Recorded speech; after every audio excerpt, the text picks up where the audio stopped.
Here are some excerpts from the story. Spiritual Communication. The Story of Princess Kozakura by Wasaburo Asano. According to the commentary, the story of Princess Kozakura was written by Professor Asano Wasaburo, which was told by a woman in the Kamakura period through the mouth of Mrs. T over a period of several years. However, since Mrs. T's consciousness remains faintly deep inside, in my humble opinion, it is difficult to guarantee that there may not be some fiction in it. Even taking these things into account, this book is an unprecedented work in Japan. After completing it, the professor suddenly fell ill on February 1st and passed away after only 35 hours. It goes without saying that Professor Asano, who devoted his life and soul to this science for over 20 years and died having exhausted his energy from such hard work, is the greatest athlete in this science. On March 22nd of last year, I attended a roundtable discussion on the spiritual world with Mrs. Kujo Takiko in the guest room of Shufu no Tamosha in Surugadai, accompanied by the professor, his elder brother, Lieutenant General Asano Masayasu, and Mr. Okada Komojiro. A transcript of the discussion was published in the May issue of Shufu no Tamosha. Research into this field is still new in Japan, and it was over 20 years ago that Drai Fukurai Yukichi, who was involved in this research, was expelled from the Tokyo Imperial University Faculty of Science due to ignorance and rejection by the university. It is a pity that those who are not even close to the level of such great masters as the late Crookes, a leading researcher in electrons, inventor of the Crookes tube and president of the Royal Society, Dr. Richier, a Nobel laureate from Sorbonne University, and Sir Oliver Lodge, also president of the Royal Society, are completely unaware of the great advanced efforts and research being undertaken, and are so prejudiced that they either ignore or sneer at psychic phenomena based on their poor views, like a frog at the bottom of a well.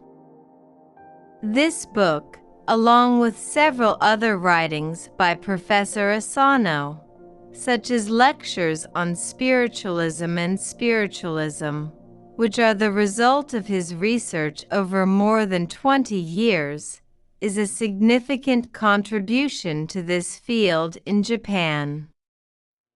In Sendai, Doi Bansui. It was in the spring of the 5th year of the Taisho era that Ms. T first developed this kind of power, which is actually 20 years ago.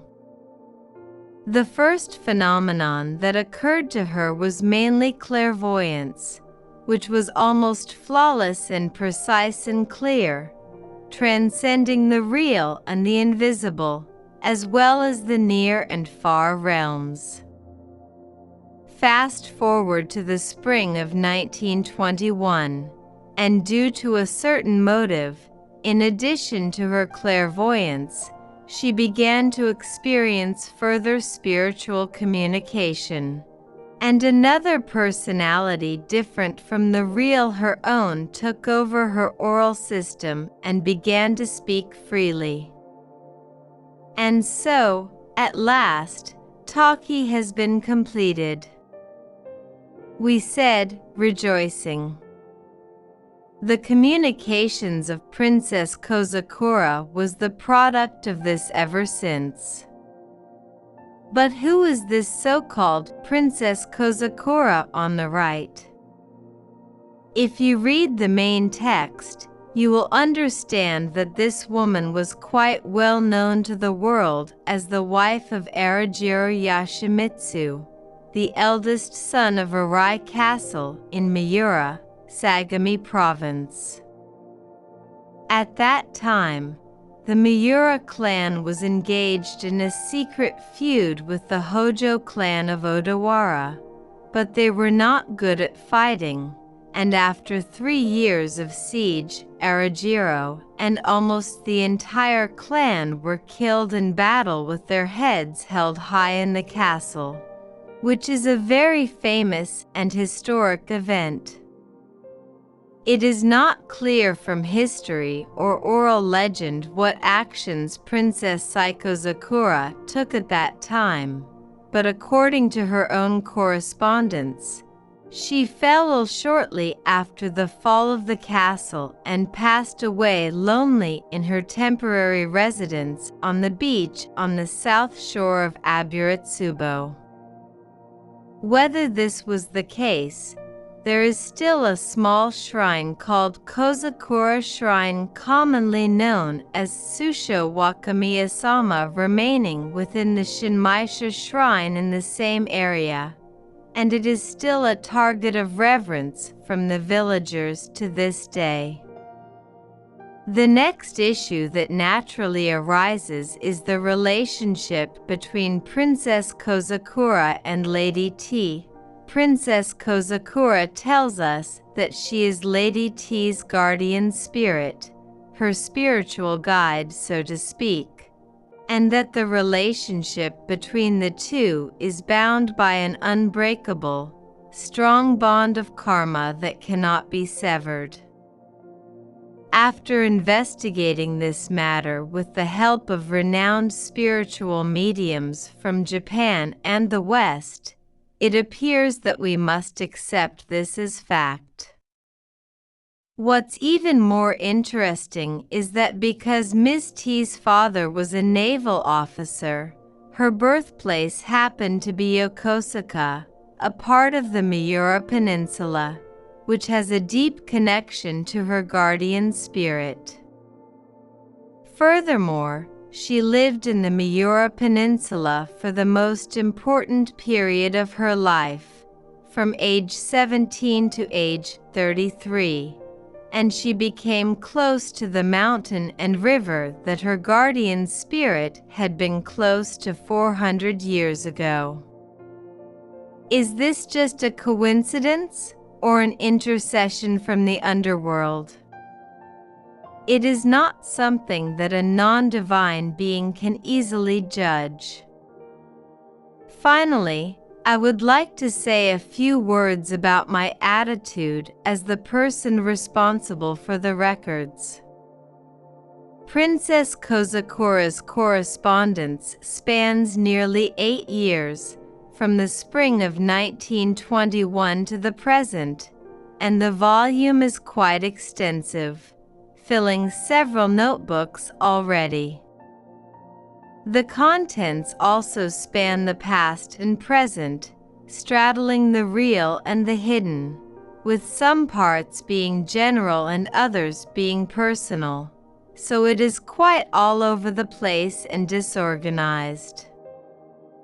Therefore, it is by no means possible to make all of it public, so I have merely picked out, as orderly as possible, only the parts that seem to be of use from a spiritual perspective.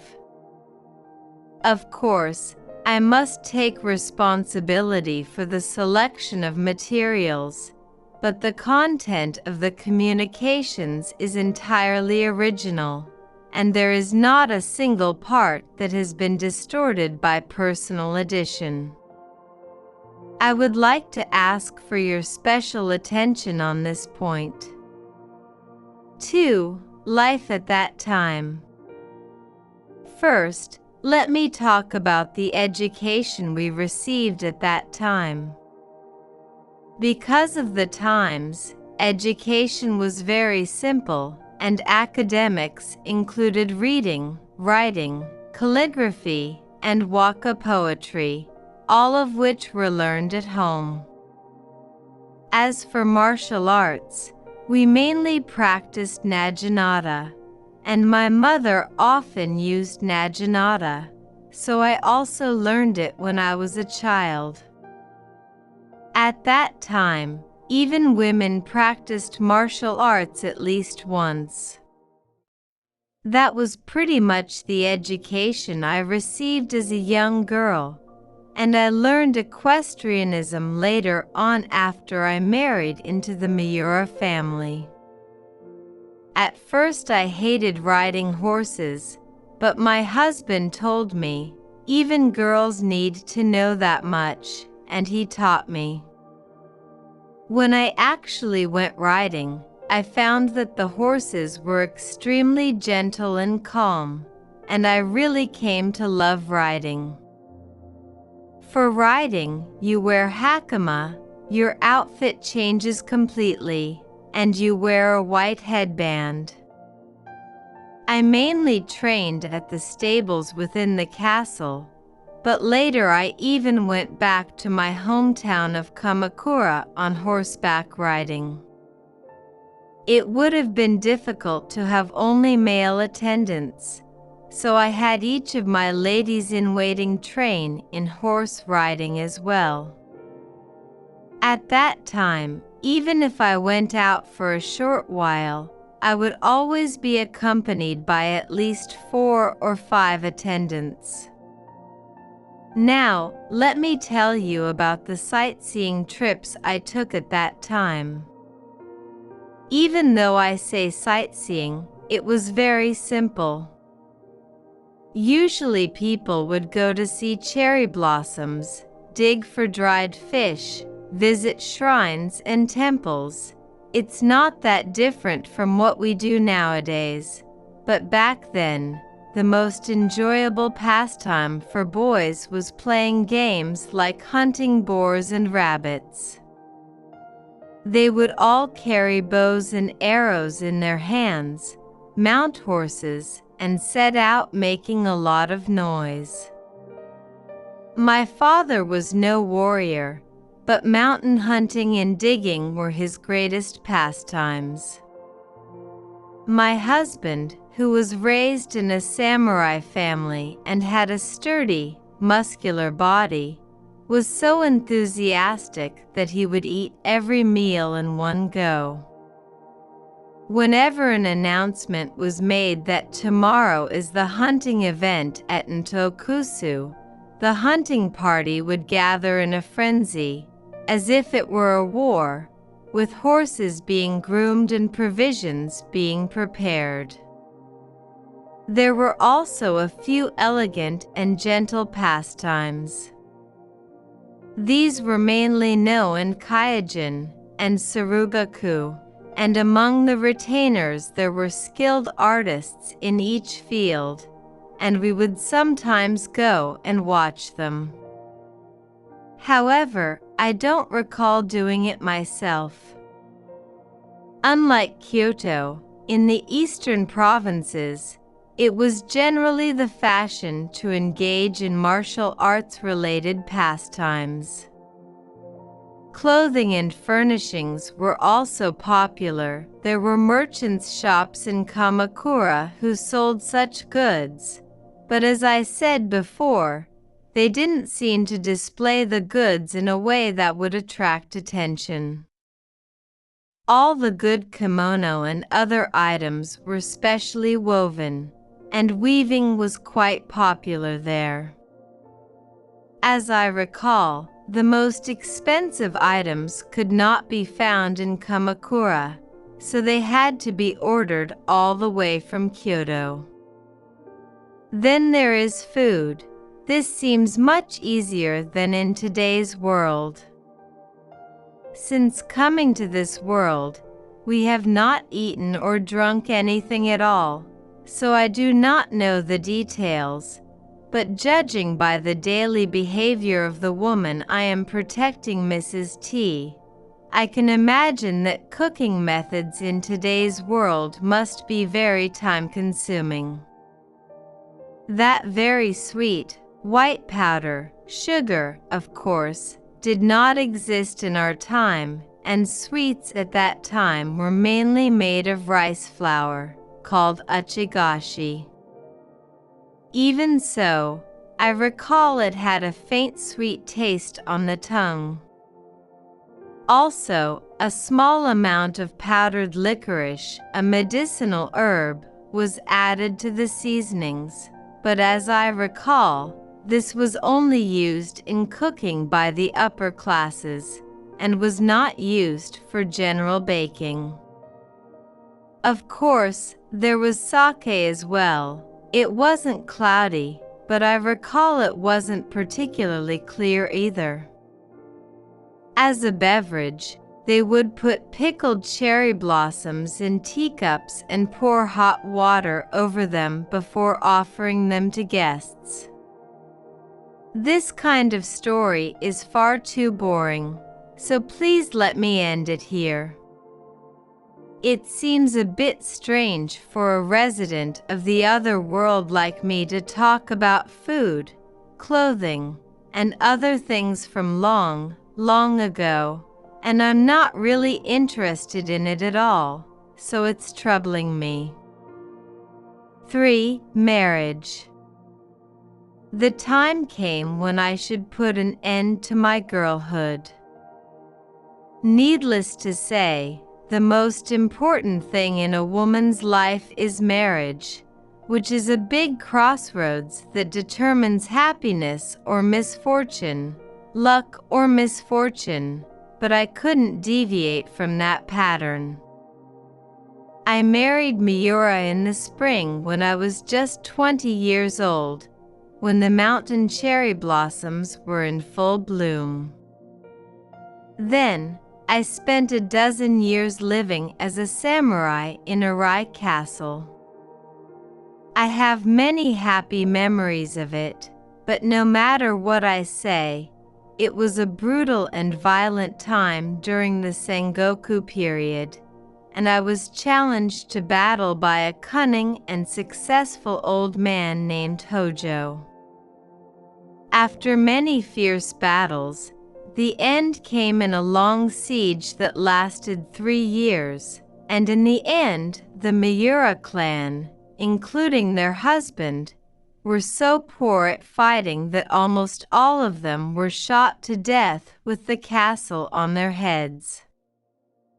At that time I felt anxiety, impatience, regret, and pain.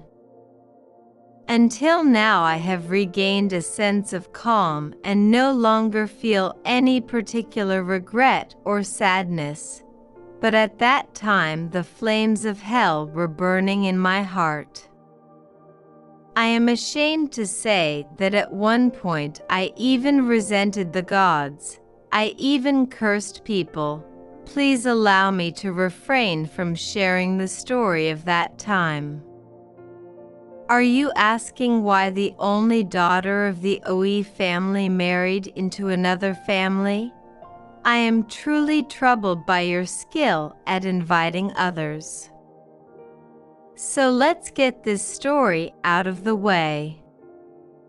As a human being of this world, I don't know if stories of this world would be of interest to me, but from my point of view, such earthly matters are not particularly interesting or funny. As for my marriage to the Miura family, I don't have any particular details to go on. My husband was someone my father had high hopes for. He's a reliable man. Other than that, there is nothing else you should share with your husband. That was the only thing that happened, and I obediently obeyed my father's orders.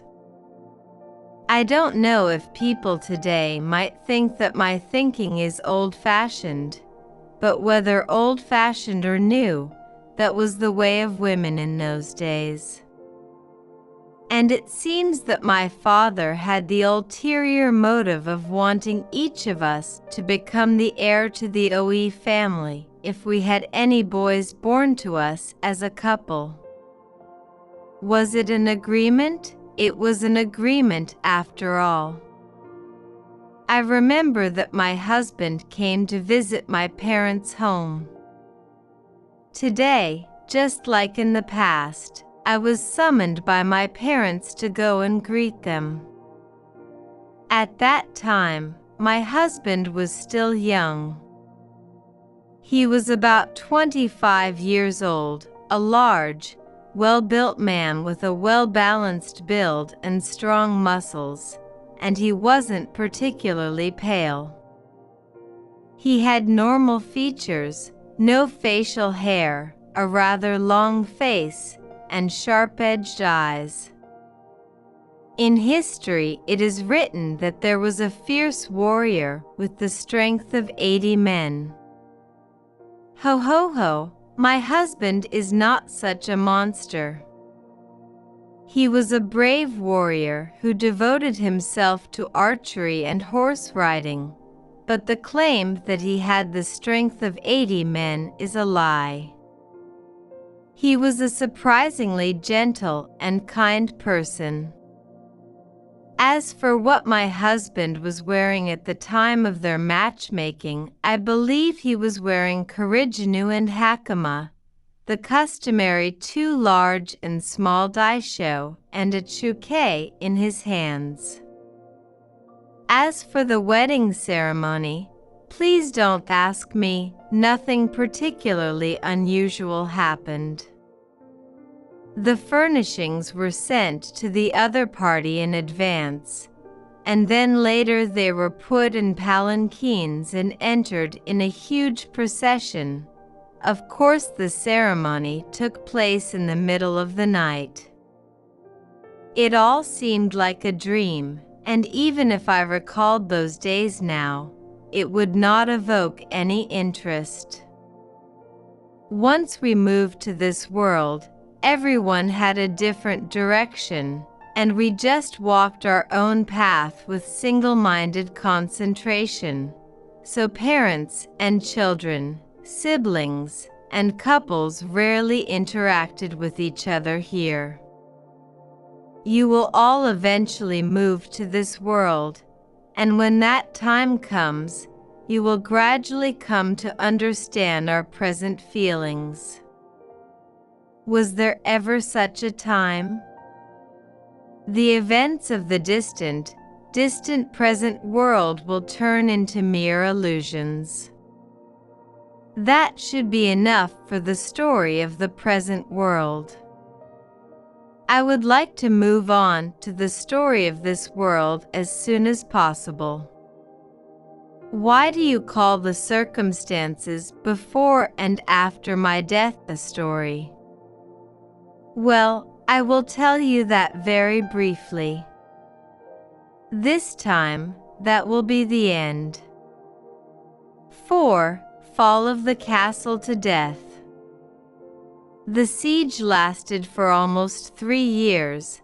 The night attacks repeated countless times each month, the morning rushes, the exchange of arrows, the battles, the sudden cries of war, the sound of fires that scorched the sky, and finally the fall of the castle when the military force finally ran out. Just thinking about it today, 400 years later, makes me feel depressed. After the battle began, all the women and children were, of course, forced out of the castle. The place where I was hiding was in the shade of the forest on the south shore across the narrow cove of Aburitsubo. I built a makeshift temporary house there and lived in despair, worrying about the safety of my family. The location of Kozakura Shrine, where I am currently enshrined, was a little different. The topography was a little different, but it was roughly around there. From there I watched the final flames rise up at the castle on the opposite shore. The castle has finally fallen. My husband is no longer a person of this world. He has become a hated enemy. Even though I am a woman, I still feel this resentment. The thought at that time dug deep and deep into my heart, and it was not easy to separate from my soul, not only while I was alive in this world, but even after I died. It seems that after that, I was able to practice like other people, and a divine heart began to well up within me, which was solely due to the guidance of God and the prayers of close friends who sent me their peaceful thoughts for me. Otherwise, I may not have been a woman who could have escaped so easily. Anyway, after the fall of the castle, I was determined to rise again, even though I was a woman, so I hid myself here and there, protected by only a few loyal servants. The people in my territory were also very kind and protected me. But no matter what I say, a woman's strength is weak, and seeing how few family members and retainers I could rely on have remained, I gradually come to realize that my plan to rise again is completely pointless. The accumulated hardships, the heavy disappointment, the loneliness that seeps into my very bones, my body is gradually weakening. As the months passed, the enemy's surveillance gradually faded, so I headed for the fishing village of Morwaso, not far from the port of Misaki. At that time, I couldn't help but feel that the world was somehow boring. My parents were very concerned about my well-being, and they came to my temporary home and encouraged me to return to Kamakura. I have no husband, no home, and no children to take over my family. I am completely alone. I think it would be best to return to Kamakura and live out the rest of my life in peace and tranquility. I was urged in every possible way, but I just couldn't bring myself to go back to my parents' house at this point. I flatly refused. I am truly grateful for your consideration, but having married into the Miura family, I have no desire to leave this place again. I want to stay in Misaki as long as I can, and pay my respects to my late husband and his family. Seeing how determined I was, my parents could not urge me to return home, and instead left me alone. Soon after, they built me a modest retreat with earthen walls on a small hill a few blocks from the sea. There, I spent the rest of my days with my faithful servants and ladies-in-waiting, and there I drew my last breath from this world. You ask how many years it was after the fall of the castle? It was finally just over a year, when I was 34 years old. It was a truly short and uninteresting life. But thinking back on it now, it seems that I was blessed with something like spiritual enlightenment even during my lifetime. Soon after the fall of the castle, a grave for the Miura clan was built in part of the castle ruins, so I would visit the grave from my own home from time to time, and whenever I stood in front of the grave with my eyes closed and bowed, The image of my husband would always appear vividly before my eyes.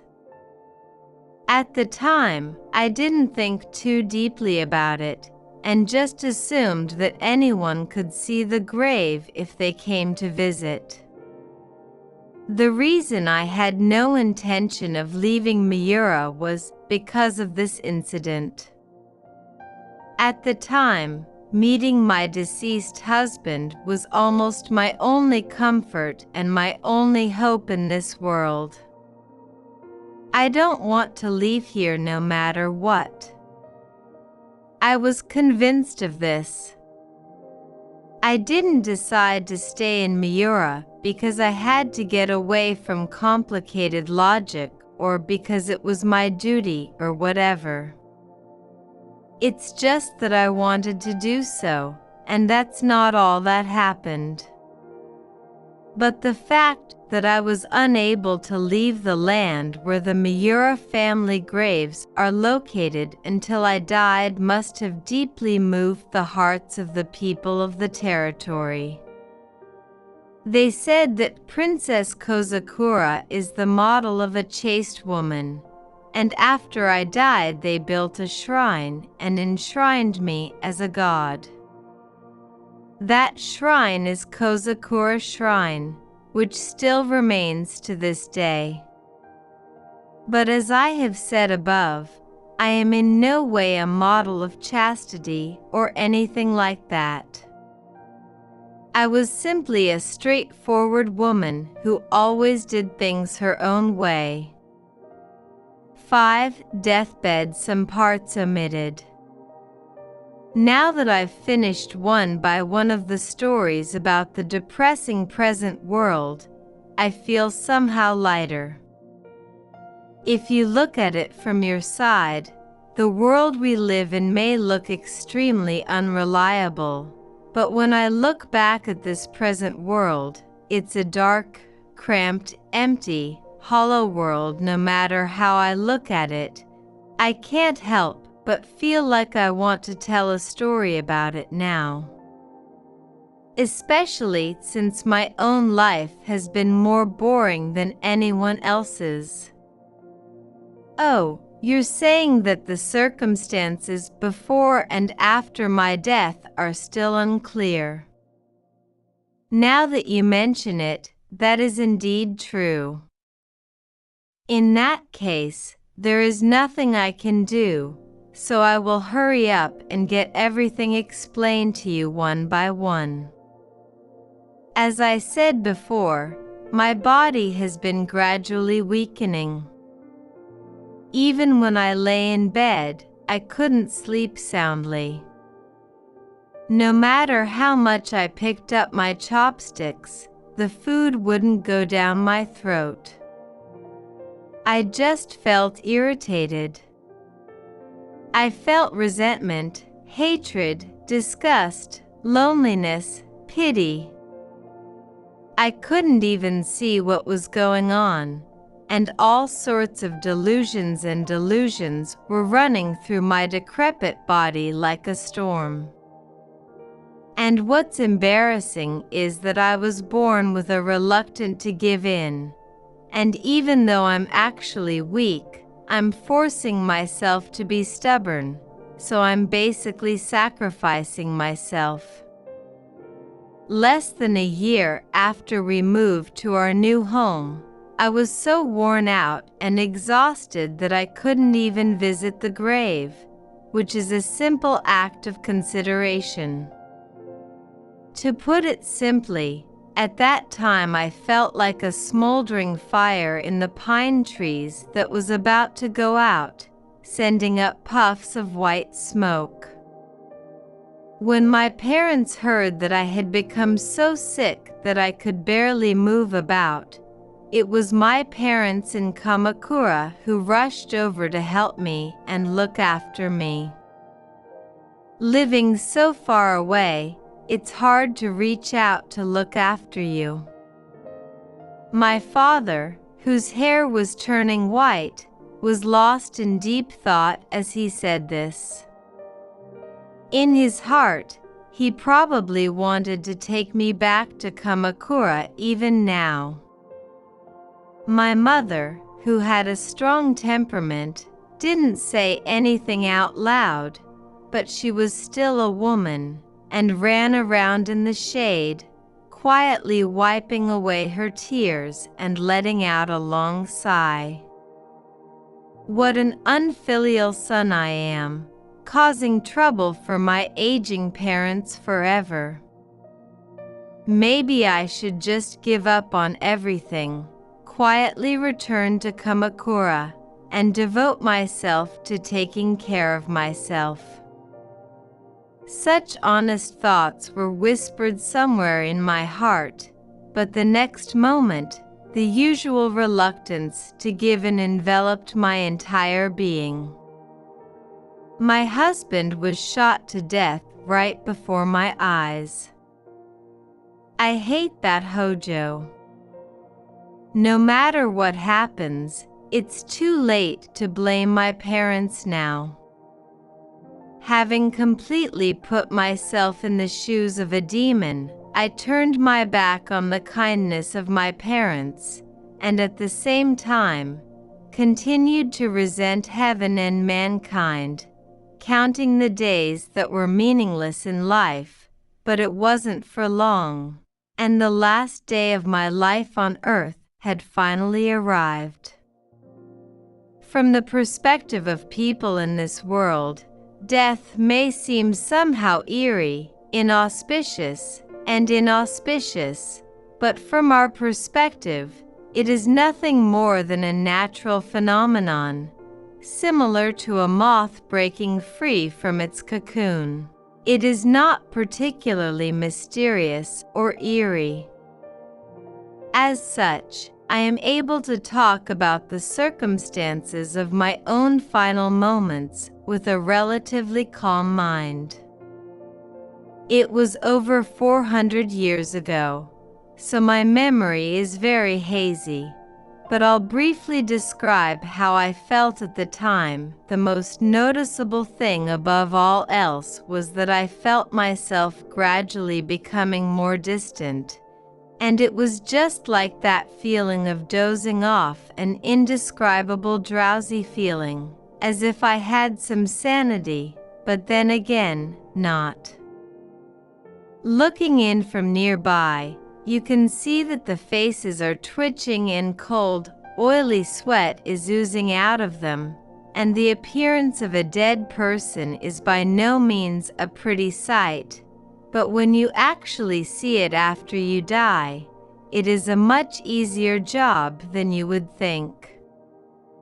Pain, itching, frustration, sadness, all of this happens when the soul is still firmly rooted inside the body. As the moment of death draws near and the soul begins to wander in and out of the flesh's palace, all of these feelings suddenly disappear, or rather, become more distant. When someone cries or screams at the bedside, consciousness begins to return for a moment, but only for a moment, and before long, one is lost in the deep, deep mist of unconsciousness, unable to understand anything at all. I was later taught by God that in my case, this period of unconsciousness lasted for 2 or 3 days, but 2 or 3 days is considered quite short, and there are rare cases where a person sleeps for several years or even decades. Whether it is long or short, the moment I wake up from this period of unconsciousness, it is the beginning of my life in this world, and the stage changes completely. Here are some excerpts from the story. 7. Grandfather's Visit. I don't remember very well what the divine messenger God spoke to me first and foremost, but it was something like this. You have been constantly thinking about this world and are crying tears of grief, but no matter what happens, you will never be able to return to this world again. If you keep thinking about such things, you will never progress to a good state of mind. From now on, I will be your mentor, and I will listen carefully to everything you say. And I will make sure you train hard so that you do not tarnish your name as the descendant of the precious God, and so that you can quickly break free from your attachments to this useless world. As long as your attachments remain, nothing is good. But in that case, I could hardly listen to what God had to say. I brought up all kinds of problems and caused God a lot of trouble. It's embarrassing, but I'd like to make a few confessions here as a way of atoning for my sins. One of the difficult problems I brought to the table was a request to see my husband as soon as possible. Because I was unable to settle my grudge in this life, I want my husband and I to join forces and become vengeful spirits so that at the very least I can hunt down and kill my sworn enemy. This was a request made to God, so I'm sure he was dumbfounded and shocked. Of course, God would not have been willing to accept such a request. Bearing grudges against others is the most sinful act of all and cannot be forgiven. Also, when my husband has freed himself from his attachment to this world, I will find an opportunity to meet him and send him here. She gently and calmly explained the meaning of the message to him. The other thing I asked God for was to see my remains. At the time, I felt like I was living in a dream, and I couldn't give up unless I could see my remains before my eyes at least once. God thought about it for a while, and finally granted my wish and showed me my remains, lying in one of the rooms of that fragile retreat. That emaciated, pale, ugly, ghost-like figure, I was horrified at first sight. "No problem," I said without realizing it, and received an apology, but this seemed to have a great effect on calming my heart. There are many other things, but they are all too foolish, so I will end it here for now. Even now, I am still no good at all, but in the past I was an ugly lump of attachment, and when I think about it now, my face turns red. Anyway, it seems that God was extremely worried about how to deal with such an unruly me, and he tried various methods to give me guidance, but eventually he brought along my grandfather, who passed away about 10 years ago, and asked me to give him a lecture. My grandfather, who I had thought I would never be able to meet, suddenly appeared at my bedside as I writhed in agony and tears, with his usual gentle and loving face. I was so happy and relieved. "Oh, it's you, Grandpa!" I suddenly jumped up and clung to my grandfather's shoulders. It was the first time that a ray of light shone in my dark heart after his passing. My grandfather was kind to me and encouraged me in many ways. "You died at such a young age, and it is truly heartbreaking. But in this world, everything is uncertain, and there is nothing we can do about our lifespan. From now on, I, your grandfather, will be helping God, guiding you, and I will do my best to make you into a fine, wonderful person. So even though you have come here, you will never feel lonely or anxious. I promise to make you happier than other people." There was nothing particularly special about my grandfather's words, but as the situation was different, they melted into my bleak heart, just like the soft spring rain soaking into the dry ground. Thanks to him, I was able to regain some of my composure and gradually began to obey God's commands. In situations like this, it seems that it is sometimes more convenient to have a familiar grandfather than a completely different God who preaches the law based on the person. About my grandfather's age, I believe he passed away when he was a little over 70. He was a small, stout old man with pale skin, a thin face, and all but one of his teeth were missing. When he was alive, he had thin hair tied up in a tea whisk, but when he visited me here in the spirit world, surprisingly, his head was completely curled. This may be because, unlike me, my grandfather was a devout Buddhist. 8. The cave. I will return to this topic a little later, but I would like to summarize everything here and leave a brief statement about my first training ground. That is, the state of affairs in which I was placed in this world. To be honest, when I first opened my eyes to this world, my heart was filled with frustration and sadness, and I did not have the mental space to pay attention to the kind of place I was in. Moreover, it was strangely dark and gloomy all around, and I felt that if anyone was placed in such a situation, they probably wouldn't feel very cheerful. However, as the initial mental storm gradually subsided, my wounded brain began to feel a little more comfortable. As I dozed off, I thought to myself, right now, I'm lying here alone, wondering what kind of place this is. If I have died, then this must be the underworld. But I have no recollection of having crossed the Sanzu River. I don't seem to have encountered anything resembling Lord Enma. I don't understand what's going on at all. I wish there was a little light shining in. I raised my head a little from the pillow and looked around with unsteady eyes. At first, it seemed like there was some kind of haze, and I couldn't make out the boundaries of things. But then suddenly, out of nowhere, a ray of light started to shine in, and I realized that I was inside a huge cave. A cave. I was quite surprised. Oh my, I'm in a strange, mysterious place. Am I dreaming? Or is this my grave? I was completely at a loss, and felt like I couldn't help but cry, and there was nothing I could do but bite tightly into my pillow. At such times, out of nowhere, God appeared near my bedside and spoke many comforting words, and also gave me many detailed explanations. It was my mentor, God.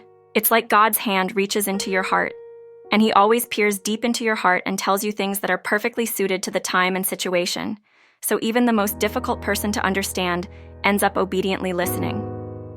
I am a very self-centered person, but I was gradually influenced by God and wanted to love Him like a real grandfather. I knew it was a waste, but before I knew it, I started calling Him Grandpa. As I said before, it was only thanks to the training I received from my grandfather that someone like me was able to become such a great person. There is nothing in this world more precious than God. Whether good or bad, He is by my side and takes care of me in many ways without my knowledge. Because they don't fully understand this, humans tend to be selfish and arrogant and make huge mistakes. If you move to this world and look at it from a different perspective, you will gradually understand this. Sorry for bothering you by talking about something so trivial. I will hurry up and tell you the main points of what God told me back then about the training in the spirit world and other things. That was roughly it. You seem to be confused and filled with thoughts as you realize that you are now inside a cave. But this cave is a precious training ground in the divine realm that was specially created for your training. So you must train hard here for the time being and devise ways to advance quickly to a higher state. Of course, this is not a graveyard. Graves are in this world, and there are no graves in this world. Currently, this cave may seem dim to your eyes, but as you train, it will naturally become brighter. In the spirit world, darkness and brightness all depend on the individual's ability. Those with a bright heart will be bright no matter where they are, and those with a dark heart will be dark no matter where they go. A moment ago, you seemed to be thinking about the Sanzu River and Yama, but that is just a Buddhist expedient. It is not a lie, but it is also not true. It would be very easy to show such things, but as the path of the gods of our country, we have decided not to use any expedient. You should not feel lonely or lonely living in this dojo. A rope is stretched over the entrance so that no demons or heretics can ever get in.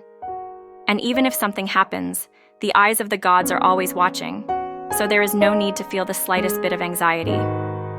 All training grounds are different for each person. Some are located inside a house, while others are located in the mountains. Even between parents and children, or husband and wife, they never live in the same place. This is because each person's talents and behavior are different. However, if they wish to meet, they can do so anytime, as long as it is not an obstacle. When I had finished speaking, God took my hand and helped me to my feet. You too should be strong and healthy and walk around. Illness is in the body, not in the soul. I will show you the state of the cave from now on. I stood up unsteadily, but strangely, I lost the feeling of being an invalid, and at the same time, the bedding that had been laid out on my bed vanished like smoke. From that moment until now, I don't remember ever wanting to lie down on the bed. Since then, guided by God, I walked here and there and was able to get a complete look at the inside and outside of the cave. The cave was quite large, about 3 or 4 meters high and wide, and about 10 meters deep. And in the middle, it was slightly bent and curved, so it led diagonally out to the outside. The Iwaya is located at the foot of a fairly tall, rocky mountain and was carved out of the mountain's base. Standing at the entrance and looking around, there was nothing but mountains as far as the eye could see, not a single ocean or river to be seen. There was no particularly different scenery compared to the scenery in this world, but the scenery here was somehow purer and more profound. Just as the gods had said, there was indeed a single new rope stretched out at the entrance to the Iwaya. 9. Sacred Mirror. After viewing each of the objects, we returned once again to the cave. Then the god turned to me and immediately began to explain various things about the training, making it easy for me to understand. Your life from now on will be completely different from that of this world, so you must prepare yourself for it as soon as possible. In this world, the main thing is the trouble of food, clothing, and shelter, and most people spend their whole lives just busy with those things. But here there is no need to worry about food, clothing, and shelter at all. Generally speaking, food, clothing, and shelter are all dependent on the body, and the inhabitants of the spirit world who have abandoned their attachment to the body must find ways to expel such earthly thoughts from their minds as quickly as possible. As inhabitants of this world, what we must be most careful of is resentment, jealousy, and various desires. If such things steal our hearts, in the end, in other words, as ghosts in the spirit world, we will never be able to rise again. So, in this world, the most important training is unification of the mind, and it can be said that there is almost nothing other than unification of the mind. In other words, this is a way to think of God wholeheartedly, to unite God and oneself, and to get rid of all other distracting thoughts and delusions. However, when you actually try it, it is much more difficult than you would think, and if you are a little careless, no matter how noble your appearance may be when sitting in front of God, your heart will be in the heart of the devil. This may be quite effective in blinding the eyes of people in this world, who value appearance over content. But in this world, this deception does not work. Everything is reflected in God's eyes, and to a certain extent in each other's eyes as well. So, from now on, you too must immediately begin this training in spiritual unification. But of course, it is impossible to expect perfection from the very beginning, and therefore a certain degree of negligence or mistake will be overlooked. But if there are any points that are too obvious, I will give you strict warnings each time, so I hope you will be prepared for that. Also, if you have any requests, please feel free to ask me right now. I intend to forgive everything as long as it is not too difficult. I thought I had finally managed to leave my bed, but then I was immediately urged to undergo such strict training, and I thought it was very difficult for me at the time. After that, I came here to observe the situation, and I saw that some people were treated very leniently, and many were living carefree lives as if they were in a dream, but I don't really understand why. I, in particular, seem to have been forced to undergo rigorous training, and I find it very strange. Perhaps this is also a result of the karma of the soul and body. Anyway, God asked me to tell him what I wanted, and after much deliberation, I submitted just one order. Grandpa, I would like to be granted a sacred mirror. I would like to use it as a sacred object and practice spiritual unification in front of it. I don't think I would be able to feel like worshiping God if I didn't have some kind of goal to aim for. That is a very reasonable request, so I will accept it immediately and send it to you. The grandfather readily accepted my request, turned away, and offered a silent prayer. And in the next moment, a mirror on a plain wooden base was resting in the grandfather's palm. The right mirror was immediately placed in a recess in the wall at a moderate height at the back of the cave, and became the most sacred object of my worship. More than 400 years have passed since then, and my life circumstances have changed many, many times during that time. But I still continue to sit quietly in silent prayer before the imperial mirror that was offered to me at that time. 10. The love between parents and children. You say you would like to hear a little about the training in the spirit world for reference? That's fine. I will tell you what I know, but I don't think there is any particular difference between what is done in the physical world. We, too, sit quietly in front of the altar, chant the name of Amaterasu Omikami in our hearts, and pray to the 8 million gods, and devote our minds to dispelling as many impure thoughts as possible. Naturally, there is no physical discomfort in the body, so there is no need to fast or bathe, as is done in this world. All that is needed is to achieve the same pure and clean feeling as if one had fasted or bathed. When we truly enter a state of deep unity, our form becomes a single sphere. This may be the most noticeable difference between the training in this world and that in the spirit world. No matter how deep a state of unity a human being enters, the body remains. No matter how much a person may appear to be unconscious, when viewed from the side, their appearance can still be seen here and there. However, here, when one enters into true spiritual unity, the human form disappears, and even when viewed from the side, all that can be seen is the shape of a single whitish sphere. If any trace of a human form remains, that is proof that one has not yet accumulated enough training. What is that ugly, disgusting appearance of yours? Your attachment is still too strong. I don't know how many times my grandfather found me in an ugly, ugly state and scolded me. I told myself that this was no good, and tried my best to pray to God and maintain a pure and pure mood. But the more I panicked, the more a dark shadow would appear and prevent me from achieving unity.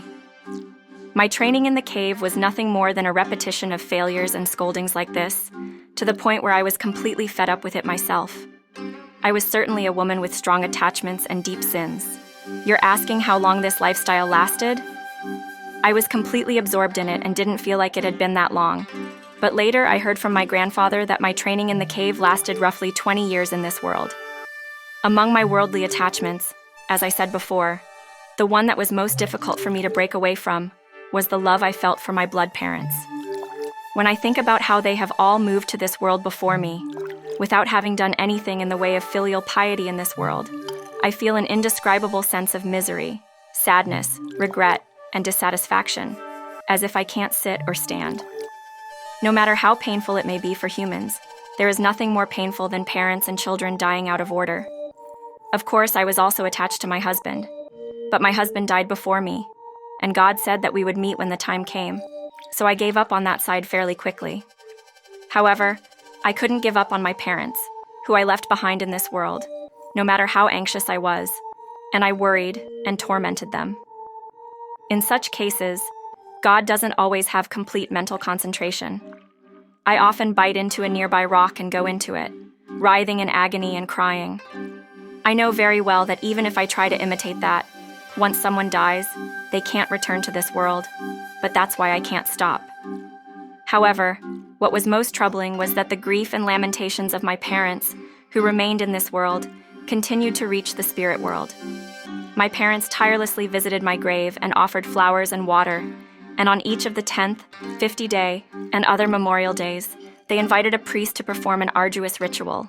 At that time, I was still inexperienced in my training and could not see the scenes of the earthly world, but I could clearly sense what was going through my parents' minds, and I could hear them say things like, "Princess, princess." I can even hear the voice of my mother crying relentlessly, calling out, "You're so sad." Even now, when I think back to those times, tears begin to flow. This kind of affection between parent and child seems never to disappear, no matter how much time passes, and even now I still miss my father as a father and adore my mother as a mother. But strangely enough, as I continue to train, I seem to be getting better at suppressing my emotions and fits of rage. Perhaps this is what is meant by improvement. 11. Guardian Sword. I have already mentioned that even if one loses one's body and moves to this world, it is not easy to get rid of one's attachment to this world, but I would like to take this opportunity to briefly talk about my own sins. There is no point in saying things as if one has completely understood them verbally, but when one actually encounters them, it is common for humans to have a lot more dirt in their hearts than they think. I myself sometimes meet people in this world who were very famous during their lives in this world, but I have not found anyone whose soul was so beautifully polished. I wonder if such a famous monk, renowned for his wisdom and knowledge, is still living in such a dim place. Sometimes there are times when I feel this way, unexpectedly. Now, as per usual, I will confess my sins, but let me tell you something that is more deeply affecting to me than anything else. It is the story of my own protective sword. I will never forget that when I was getting married into the Miura family, my mother handed me a sword and said, "This sword was bestowed upon me by a person of great descent. I will give it to you as a talisman to commemorate the joys and happy occasions of your life. Please keep it close to you and treasure it." With tears welling up in his eyes, he handed over the memorial sword with all his heart and soul. The blade and the fittings were both impeccable and magnificent. But to me, more than the sword itself, it was a keepsake from my beloved mother, and that was so precious to me that nothing else could replace it. I carried that sword close to my body for the rest of my life, thinking of it as my own soul. When my illness became more and more severe, and I thought it was becoming increasingly difficult, I turned to my mother, who was sitting at my bedside, and made a request. Please place my sword in the coffin together with me. My mother immediately accepted my request, leaning close to my ear and whispering powerfully, I will do as you wish, so don't worry. When I woke up in this world, I suddenly remembered the things on the right. My mother was so firm in her promise, but I wonder if the sword is actually placed in the tomb together with the body. When I thought about it, I couldn't help but worry, and I couldn't bear it. Finally, one day, I told my grandfather, who was my instructor, the whole story, and asked him, if that sword is placed in my tomb, please send it over to me. I would like to use it as a guardian sword, just as it was when she was alive. To people in this day and age, if you say something like a protective sword, it may resonate powerfully in their minds, but in our time, a protective sword was a woman's soul, second only to her own life. God seemed to think that my request was reasonable and readily accepted it. And as per usual, he gathered his mind and looked clairvoyantly at my grave and seemed to understand immediately, saying, if that sword is indeed there, I can see it everywhere. I will ask for the permission of the divine world and send it to you. As soon as he said that, the next moment, in the hands of my grandfather, he was holding a sword that I also remember fondly in my life. Of course, it was only the essence of a sword, so to speak, and not a sword from this world, but no matter how I looked at it, the deep vermilion lacquer fittings sprinkled with gold dust and the crimson brocade bag that contained it were not the least bit different from the sword I was used to using in this world. I was deeply grateful and thanked my grandfather.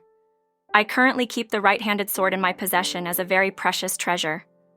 I make it a rule to always keep it ready in front of the mirror when I am training. If you were to look at this from a higher position, it might indeed be considered a kind of attachment, but in my current state of mind, I just cannot completely let go of this kind of attachment. 12. Reunited with my beloved horse. There is an interesting story that happened during my training at Iwaya, so I will tell you about it while I'm here. It's the story of how I reunited with my beloved horse here. As I mentioned before, after I married into the Miura family, I started practicing equestrianism for the first time. At first, riding a horse felt a bit creepy, but as I continued, I gradually grew to like riding, and rather than that, I started to love the horses. Horses that are tamed and used to riding can become incredibly adorable, and perhaps those who have no experience of riding them may not be able to appreciate the true flavor of this. My beloved horse, Aiba, was someone my husband searched and searched for many times before finally choosing the one he thought was just right, and he turned out to be a very gentle and beautiful stallion. The horse's back is not particularly tall, but the overall color of the horse is white, with black spots here and there mixed in for a beautiful coat. I'm not going to brag about it now, but it is absolutely magnificent. And when I went out riding it, people passing by stopped in admiration, mesmerized. Are you saying that the rider was mesmerized? You're kidding. There's not a single person who is so crazy about this. I was mesmerized by my horse. As for the naming of this horse, there was quite a dispute between my husband and me. I thought that a gentle name would be good, and after much deliberation, I finally came up with the name Suzukake. But my husband had a different opinion from me, saying that it wasn't very interesting and that we should definitely call it Wakatsuki, and no matter what I said, he wouldn't listen. I was extremely dissatisfied, but my husband had already chosen the horse for us, so in the end, we ended up calling it Wakatsuki. This time, I'll let it go, but the next time I get a good horse, I will definitely call it Suzukake.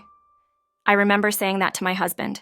But shortly after, the battle with the Hojo clan broke out, so my wish was ultimately unfulfilled. Anyway, despite the circumstances surrounding the name at first, I loved Wakatsuki so much I couldn't stand it. The horses, too, had grown very familiar with me, and whenever they caught sight of me, they would make a look of delight and rub their huge bodies against me. After the fall of the castle, when I wandered from place to place, Wakatsuki was always with me and helped me through many hardships. So, when my final moments drew near, I asked Wakatsuki to be summoned to the garden, and I bade her farewell from this world. I've taken care of you in so many ways. I only thought this in my heart, but I think it must have been the same for the horses as well. Perhaps it was because I loved him so much that one day, while I was practicing spiritual concentration inside the cave, Wakatsuki's figure suddenly appeared clearly before my eyes. Perhaps Wakatsuki has already died. As I had this feeling, I asked my grandfather about it, and he told me that he had indeed moved to this world. I was so eager to meet my beloved horse once more. I know this is very selfish of me to ask, but could you please take me to Wakatsuki's home just once? That would be very easy. As usual, the old man answered kindly and sincerely. The horses are also very fond of you, so you should meet them at least once. I'll take you with me from now on and send you off. In the spirit world, you can hardly tell where you're going or what's going on along the way. This is the biggest difference between a journey in the spirit world and a journey in this world. But anyway, in the blink of an eye, we passed through the middle and arrived in a certain world of horses. There, as far as the eye can see, there are only horses, and not a single other animal. But strangely, all the horses were strong and swift, and I didn't see any shaggy-haired, thick-legged pack horses anywhere. I wonder if my Wakatsuki is here too. Thinking this, I happened to look out over the field in front of me, when a white horse broke away from the rest of the pack and came running towards us as if flying. Needless to say, it was my dear beloved horse. Oh, Wakatsuki, I'm glad you came. I was so happy that I gently stroked the nose of my beloved horse Aiba, who clung to me so much. Wakatsuki's look of joy at that moment. Before I knew it, tears were rolling down my face. After playing with the horse for a while, I returned feeling very light and refreshed, but I had no desire to go back and see him again. It seems that there is something simple about the affection between humans and animals. 13. My mother's death. You are asking if I have ever encountered anyone at the moment of death during my training at the cave? Yes, many, many times. My father, my mother, and each of the faithful old servants who served under my care all passed away around the time I was at the cave, and each time I came to visit them. I suppose you would like to know what the moment of death is like from the spirit world. Thank you. So, as a sample, I would like to tell you the truth about the circumstances surrounding the time when my mother passed away. Since it is not my job to deliberately investigate, I will of course overlook many things. I hope that you will bear this in mind. If you have the opportunity, please go and investigate the actual circumstances of someone's final moments. What I am about to tell you here is not an account of what I saw and felt at the time. It had been quite some time since I passed away. Perhaps nearly 20 years had passed since then. One day, as I was practicing in front of the altar as usual, I suddenly felt a deep emotion in my heart when I received news that my mother was critically ill. In such cases, there is always some way of notifying you, and sometimes this is because the thoughts and feelings of the deceased are transmitted, and sometimes God gives special notice. There are probably many other things as well. When my mother was on her deathbed, I found out about it on my own.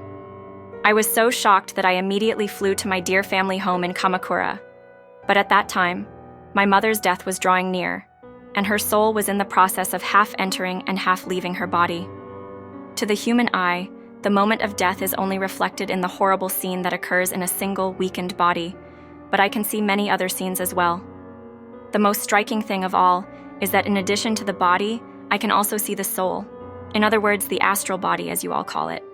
As you may know, the human soul separates from the body in a form that is exactly the same as the body. It is whitish and somewhat fluffy, and is usually naked. The sight of it lying in the same position in space directly above the body is by no means a very pleasing sight. At the time, I had experienced this many times, so I didn't think much of it. But when I first encountered a human at the end of their life, I was astonished and wondered how strange it was. One more strange thing is that there are strings between the physical body and the astral body, the thickest of which is a white string connecting the abdominal cavity to the abdominal cavity, which is just as thick as a little finger. There is also a single string visible towards the head, but it seems much thinner than the usual ones. Of course, they are connected like this with strings only when the person is about to take their last breath, and the final string is cut. and that is when the person has finally died. As I said before, I came to be at my mother's bedside just before the string broke.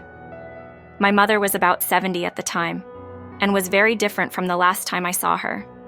She had become an old woman, unrecognizable from the past. I got close to her ear and tried to say, "It's me." But it was different from when two people call out to each other at bedside.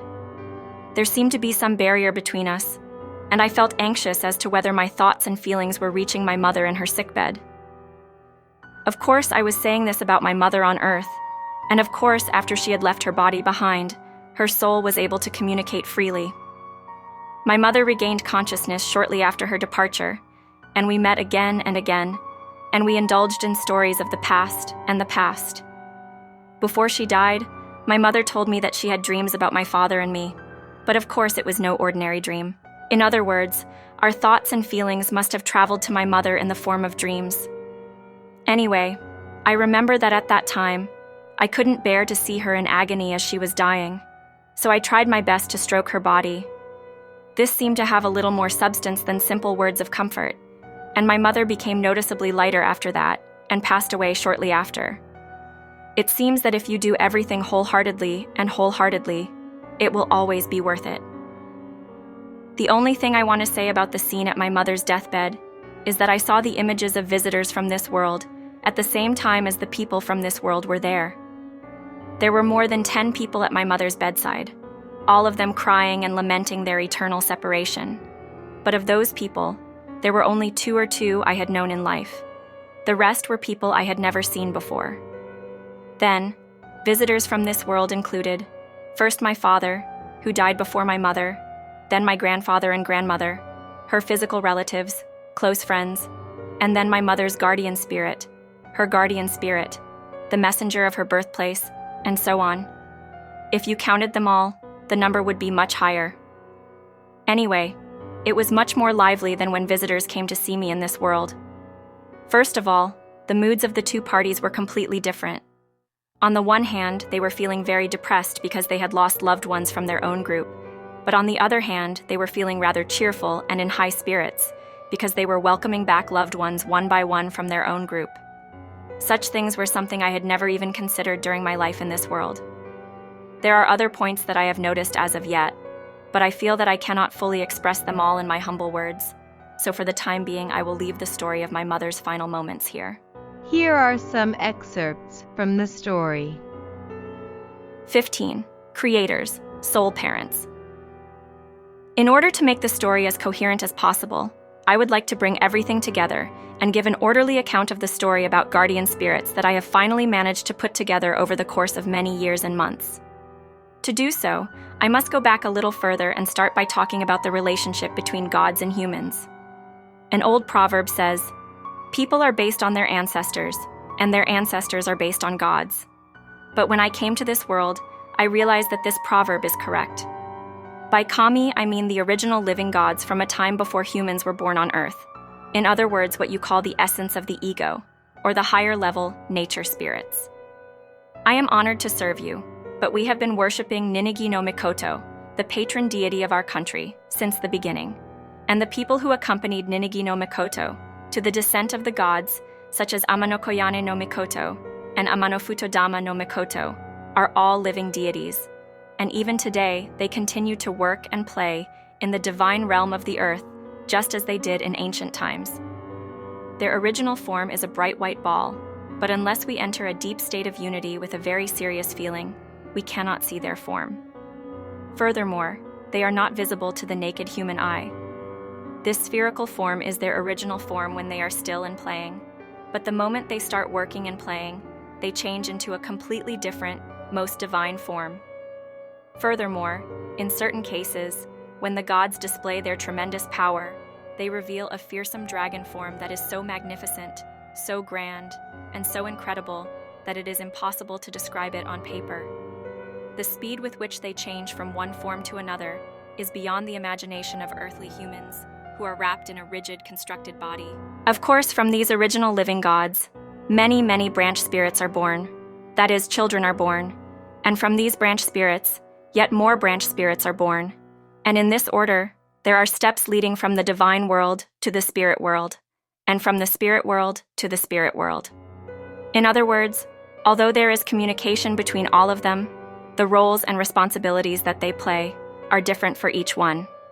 It is a huge mistake to think of this world as one single, undifferentiated world.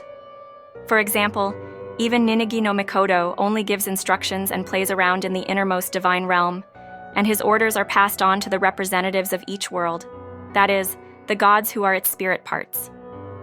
I don't know if this is a presumptuous thing to say, but I believe that if you don't fully understand this point, you won't be able to fully understand the path that led to the emergence of humanity on Earth. It is impossible for a lofty god, who possesses a body that can be described as a thin, pure, almost non-existent lump of light, to plant an element of his spirit in a single leap into a world of dense, dull matter.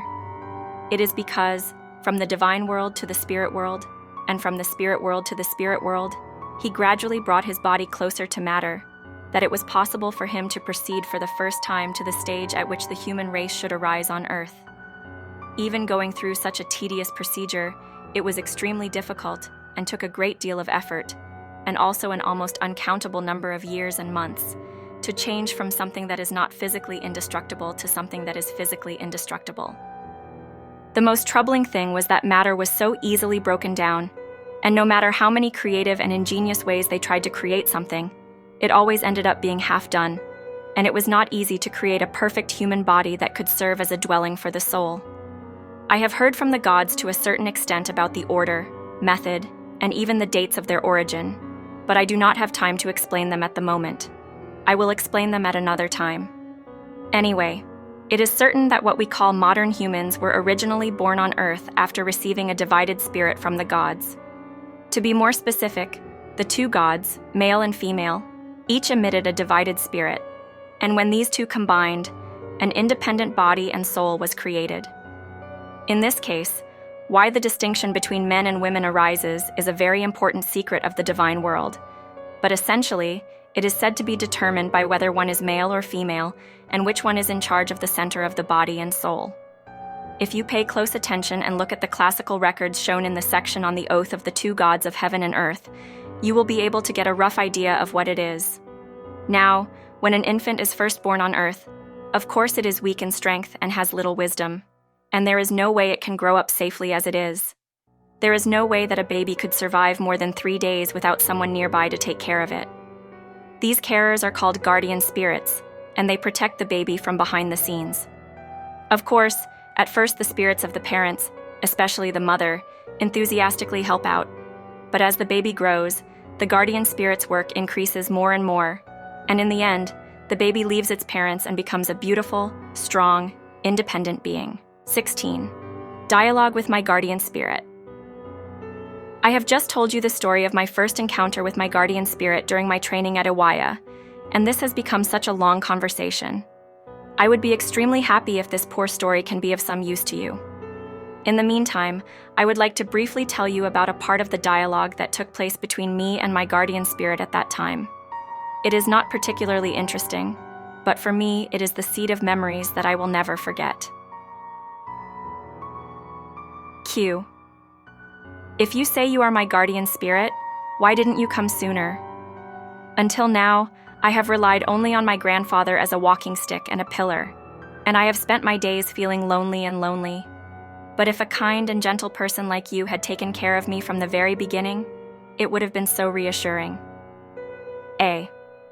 That may be a very reasonable complaint, but the world of the gods has its own rules. That grandfather has been an envoy of the local deity Ubusuna since ancient times, and is extremely skilled at handling those who have returned to the spirit world, and I am no match for him.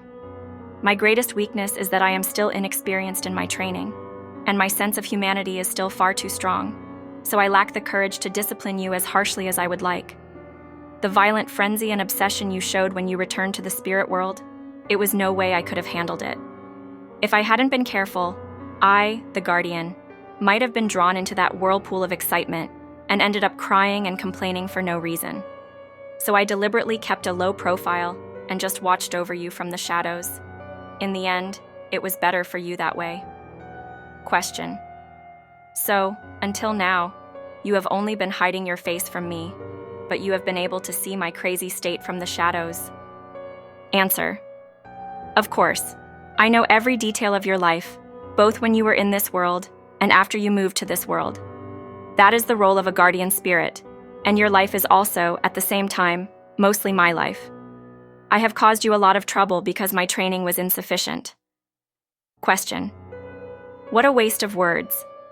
When you say such things, I feel like I want to crawl into a hole. But who are you, and when were you born and played in this world? Answer: It is not necessary to reveal my name again, but since we are bound by such deep ties of karma, I will explain my background in this letter. I was originally born in Kyoto, and my father was called Awaya Sayo and served the imperial court. My name is Sawako, and I left this world at the age of 25. When I lived on Earth, the imperial court was divided into two, the south and the north.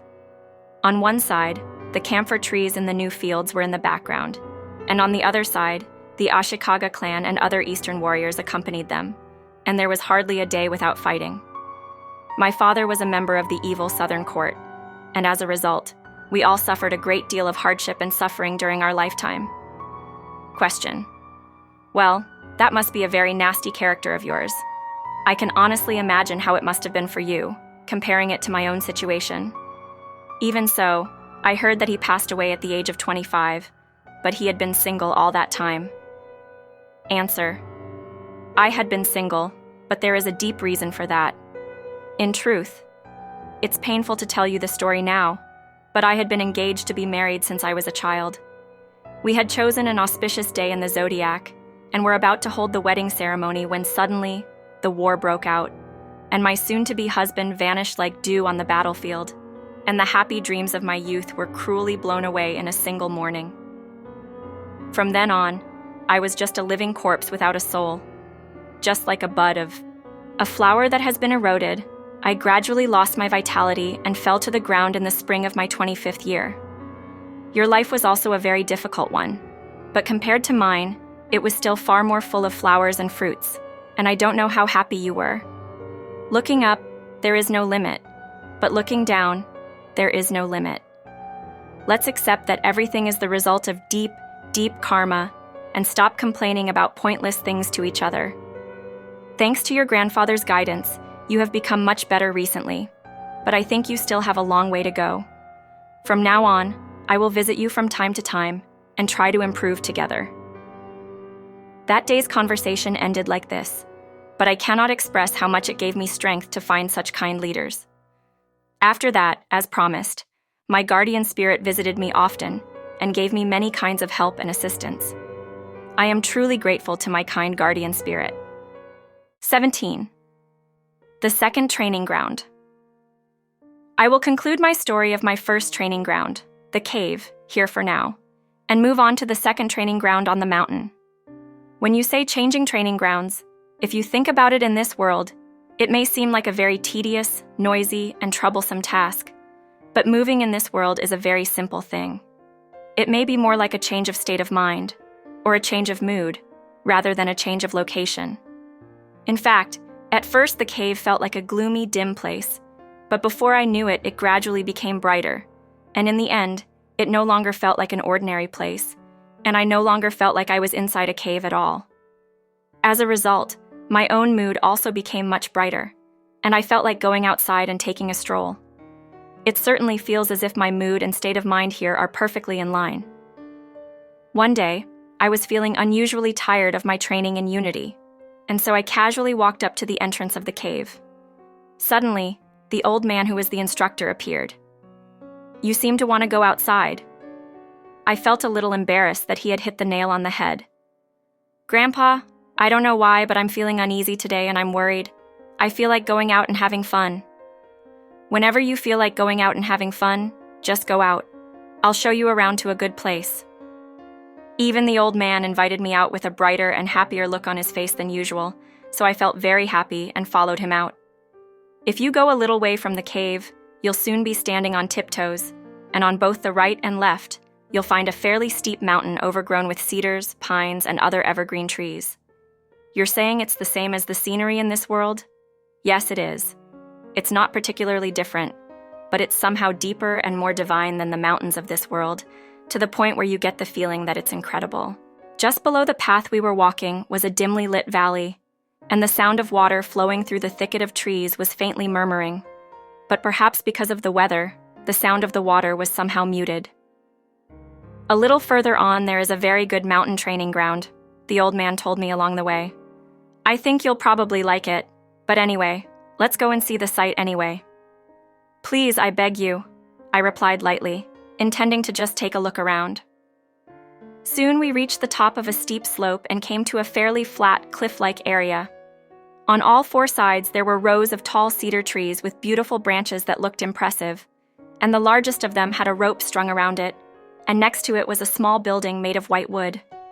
The house was fenced in on all sides, with only the front entrance remaining, and the interior was a wooden-floored area of about 10 mawars, with a rounded roof and shingled roof. There was no decoration anywhere, but everything was simply divine, and the roof and pillars were covered with a thick, hot, steaming layer of old moss, which blended in so perfectly with the pure, unadulterated environment, not a speck of dust, that it gave off an indescribable sense of calm. I yelled without realizing it.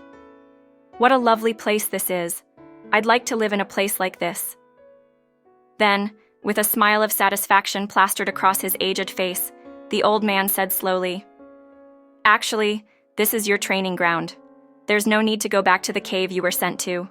Go inside and take a look. We've got everything you need here. I was both happy and surprised, and did as I was told, and hurried into the building. There, on the plain wooden desk in the center of the building, the sacred mirror, the object of my daily faith, had been placed without my noticing, and next to it my mother's keepsake, my dear sword, had also been placed neatly. Here are some excerpts from the story. 18. The Dragon God's Story. After moving to the mountain training grounds, I felt that my mood had become much brighter. My main job was still to sit quietly in front of the altar and concentrate on my mind, but I often went outside in my free time to look at the scenery around me and listen to the birds singing. As I mentioned before, my training center is located on flat land halfway up a mountain, and when I stand on the cliff and look out, I can see the distant mountains through the gaps between the trees, making for an absolutely spectacular view. There are no plains anywhere, and as far as the eye can see, there are mountains after mountains, high and low, dark and light in color, but they are all covered with trees, and there is not a single sharp rocky mountain in sight. The sight of them stacked on top of each other, spreading out their picture scrolls, was an absolutely magnificent sight. I was entranced and forgot the passage of time. Then, again, from among the lush trees here and there, I could hear the indescribably beautiful sound of birdsong. It was somewhat similar to the call of the cuckoo that I used to hear often in the mountains deep in Kamakura, but it was a clearer, more lively, and more complex sound. However, I had no one to talk to individually, so I don't know how much the sound of the birdsong comforted me.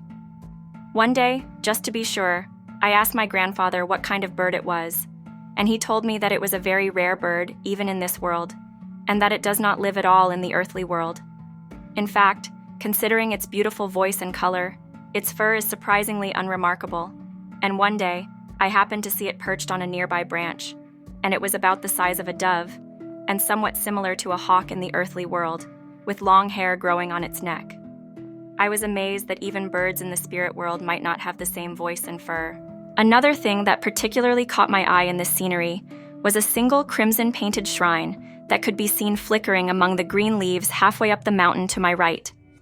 It was a tiny shrine, only about 3 feet square, but in the midst of the only shade of green as far as the eye could see, the shrine stood out with its striking crimson-red color. Gradually, my heart began to be drawn to this shrine. So one day, when my grandfather was visiting me, I asked him, "Grandpa, I see a very beautiful red-painted shrine over there. Who is it that is worshipped there?" "That is the shrine of the dragon god. From now on, you should not rely on me alone, but rely directly on the dragon god." "Is it the dragon god?" I was very surprised and asked, "What kind of god is that?" "You too should understand the deep relationship with the dragon god. It is a very profound matter, so it is difficult to understand at first glance, but gradually you will understand. The old man lectured me as if he were a teacher at a temple school. The old man began his explanation like this. In a word, dragon gods are living gods, that is, gods who have been working in this world since before humans appeared in this world. They sometimes appear in the form of a dragon, so they are definitely dragon gods, but they are not always in such a frightening form. Depending on the time and situation, they can appear as a gentle god, or they can also be a round ball. In reality, I am one of the dragon gods, but when I appear to guide them, I always take the form of an old man like this. By the way, as for the relationship between these dragon gods and humans, unaware of anything, have thought from the very beginning that they were born from their own power, but in reality, humans are the divided spirits of dragon gods, that is, their descendants. 20. Kashima departs for Ryugu. In this world, work is extremely simple, and everything is done quickly and easily. But when it is decided that we are going to Ryugu, we still need to make a lot of preparations. The most important thing is to fast and bathe. That is, to purify the mind and body. Of course, we are not physically weak, so we do not pour water over ourselves like humans do. It is enough if we just feel purified, as if we have poured water over ourselves, and then before we know it, even our clothes will naturally change into white robes. It is the law of this world that the mind and appearance should always be perfectly in sync, and it is impossible to separate the mind and appearance like the human world. Anyway, I, dressed in a white robe, first sat upright in front of the altar and prayed, then went to the dragon god's shrine, and then reported to him that I would now be visiting the dragon palace. If you ask if there was any reply from the other side, of course there was. "We are delighted to await your arrival," was the very polite greeting. When I returned from the dragon god's shrine to my training ground, I found the old man who was my instructor there, waiting for me. He said he would leave as soon as he was ready. "I'll escort you to the entrance of the dragon palace. From there, you will go on your own. It's all for training purposes. It won't be any fun if you rely too much on me." When he said that, I felt a little lonely, but I quickly pulled myself together and got ready for my journey. Is this how I looked when I traveled at that time? It is a direct copy of the travel outfit of this world, so to speak. I have heard that the Dragon Palace is a very beautiful and extravagant place, so I decided to wear the same, and over my white robe I put on the colorful and patterned outfit that I loved most in my lifetime. It is a thick outfit filled with cotton and has a thick hem, so I tie it around my waist with a string while traveling. Another essential item for a travel outfit is a headgear. I chose to wear a white headgear, which was my favorite in my lifetime. My footwear is thick Zori sandals. When the old man saw me, he said with a smile, "I see you've put a lot of thought into your travels. Princess Otohime would be very pleased to see you like this. I always wear my best clothes." After hearing such a light-hearted remark, he himself put on his usual white robe and white hood, held a long walking stick, and wore straw sandals with white straps on his bare feet, and stood in front of me. While I'm at it, I'll give you a more detailed description of my grandfather's appearance. He was about 80 years old, had pure white hair, pure white beard from his nose to his chin, and his eyelashes were also pure white like snow. Everything was white. He had a rather long face, well-defined eyes and nose, and an elegant appearance. I don't know much about immortals yet, but if there really were immortals, I think they would be someone like my mentor, my grandfather. That person, no matter where you look, is completely dried up and completely depleted of all scum. After leaving the mountain training grounds behind, we walked down the steep mountain path for a long time. An old man was standing in front of us, guiding us along the way, so we didn't have to worry at all, but there were still some parts that seemed dangerous and difficult. Also, wherever we went on the way, we could hear the familiar high-pitched cries of sacred birds from the trees in front, behind, on both sides, and like rain falling. The old man seemed to really like the bird's voice, and boasted, "This is a voice that you will never hear in this world." Just when we thought we had finally reached the end of the mountain, a huge lake suddenly appeared. It seemed very deep, and the water was a bluish color, like flowing indigo, and the shadow of the dense forest on the opposite bank was reflected darkly on the water's surface. The shores were all split rocks, and old pines, cedars, and other trees hung down like giant snakes. Rather than being beautiful, it was rather amazing. What do you think of this lake's scenery? I'm sure you won't like it at all. I hate such gloomy, smelly places. But what kind of connection does this place have? This is a training ground for young, lower-ranking dragon gods. I come here to check on it from time to time, so I know the pond's layout well. It's just training, so why don't you try to unify yourself here and take a look? You'll see many, many dragon gods. It didn't feel particularly good, but since it was training, I couldn't refuse, so I sat on top of a rock and entered a state of unification. And sure enough, the lake was filled with dark-skinned, not very good-looking dragon gods. Some with horns, some without. Big ones, small ones, sleeping ones, rampaging ones. Coming face to face with such an eerie sight for the first time, I was so shocked that I opened my eyes wide and cried out, "Grandpa, this is enough. Please take me somewhere clearer." 21. Ryugu Highway. After walking along the edge of the lake for a while, the mountains gradually became lower, and eventually the lake and the mountains ended, and we came to a wide, bright field with a slight undulation. We hurried on and on along the narrow path that cuts through the field. Soon, the slope of a slightly elevated sand dune appeared in front of us, and the path climbed up to the top of the dune. What a beautiful view Uegahama Beach is. Thinking about this, I climbed up the sand dune, which wasn't particularly steep, but when I looked out in front of me, I was so overwhelmed by the magnificent view that I suddenly lost my breath. I was right below the sand dune, and I was surprised to see that it was a beautiful cove that was beyond description. The wide beach was painted with a bow pattern, as if it had been brushed with a brush. The pure blue water of the sea lapping silently and slowly against the shore. The light haze stretched endlessly like a thin silk cloth spread out. The shadows of distant mountains floated faintly where the water and the sky blended together. It was a truly indescribably magnificent view, like a scroll painting unfolding. Day or night, all I could see were mountains. I had spent many years devoted to training, so I liked the ocean scenery even more. For a while, I forgot about everything and just stood on the sand dunes, completely entranced. What do you think? It's quite a beautiful view. Hearing this, I finally came back to myself. Grandpa, I have never seen such a peaceful and beautiful view before. What place do you mean here? This is the entrance to the Dragon Palace. Ryugu isn't that far from here. So Ryugu is really at the bottom of the ocean? No, that's just a fictional creation made up by humans as usual. Princess Otohime is definitely not a relative of the fish, nor is she the aunt of the mermaids. But since Ryugu is originally an ideal, other world, if you wanted to create it, you could create it at the bottom of the ocean, or anywhere else. That's what makes it so different from the constructed world of this world. Is that so? I couldn't quite understand what he was saying, but I had no choice but to reply in that way.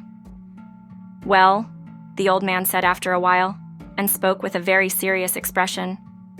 My role is to guide you up to this point, and that's it. From here on, you will travel on your own.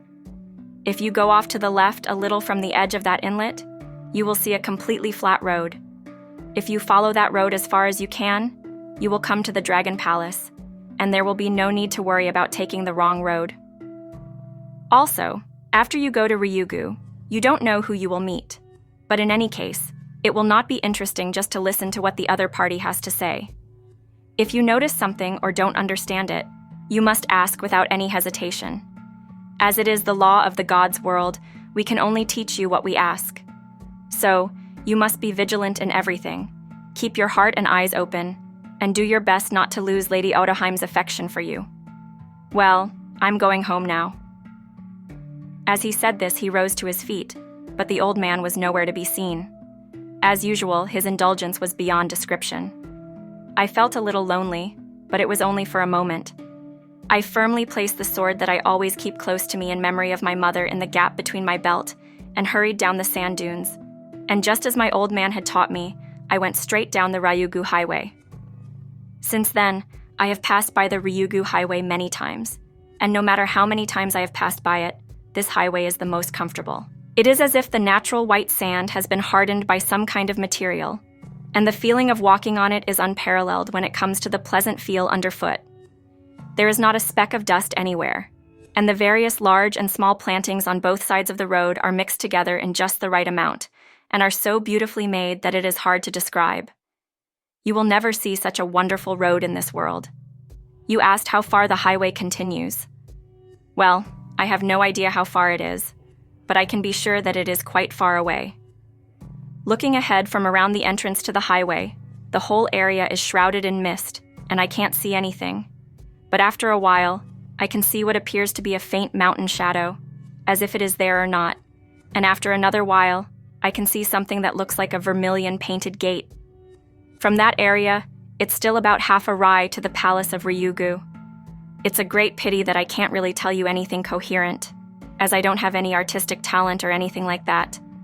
I would love to be able to convey to you all at least a tenth of the beautiful view along the way. 22. Tang-style Palace.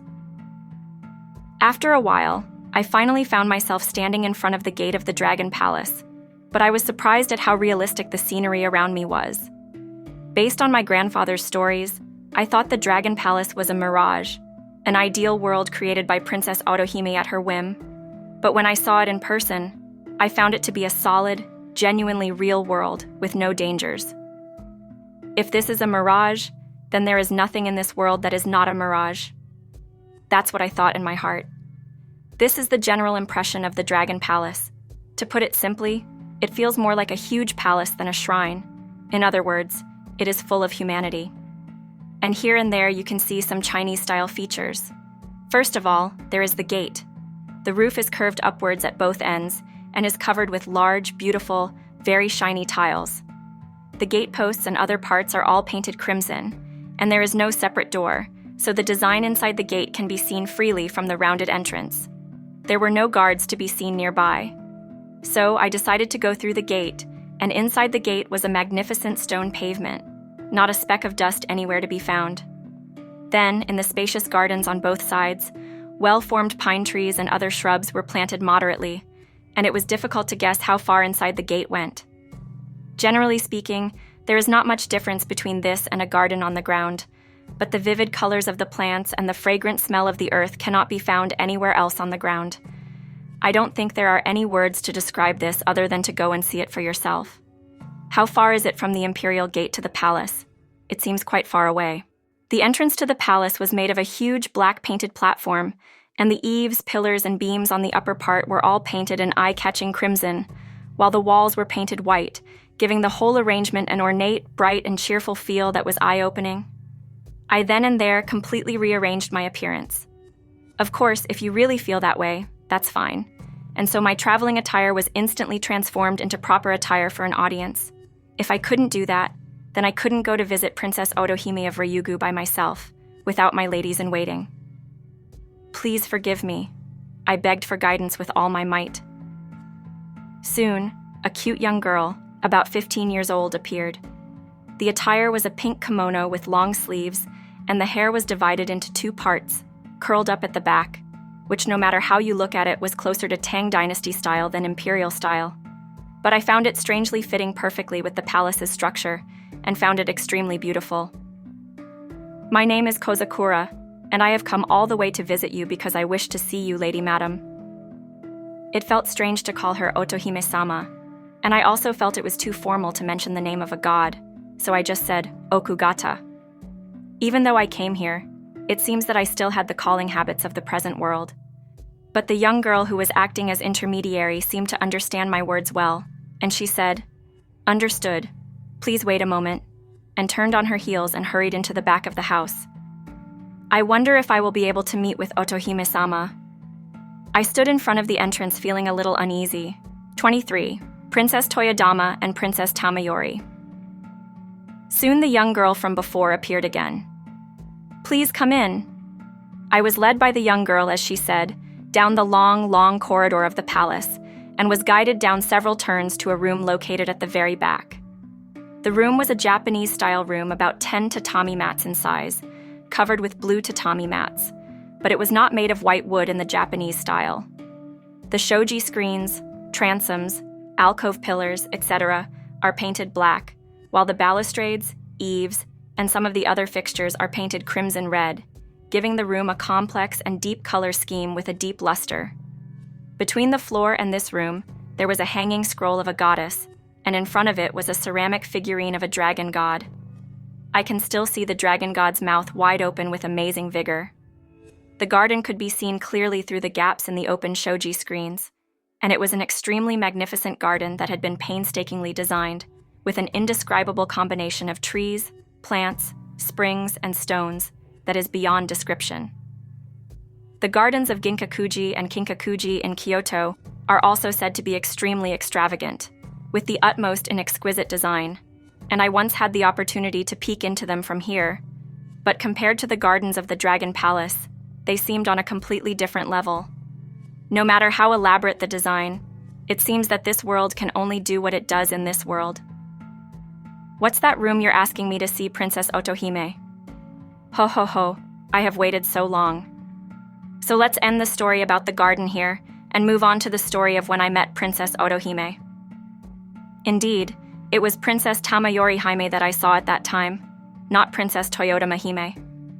Needless to say, in the Dragon Palace, the first princess is called Toyota Mahime, and the second princess is called Tamayori Hime, which means that the two are supposed to be sisters. But the affairs of the Dragon Palace are so profound that I myself have not yet fully understood the relationship between the two. I am still not entirely sure whether the two are really sisters, or whether Tamayori Hime is an incarnation of Toyota Mahime's spirit. However, whatever that may be, it is certain that these two are princess gods with a deep and inseparable bond. I have since visited the Dragon Palace many times and met both of them many times, so I believe I am somewhat familiar with the circumstances surrounding this.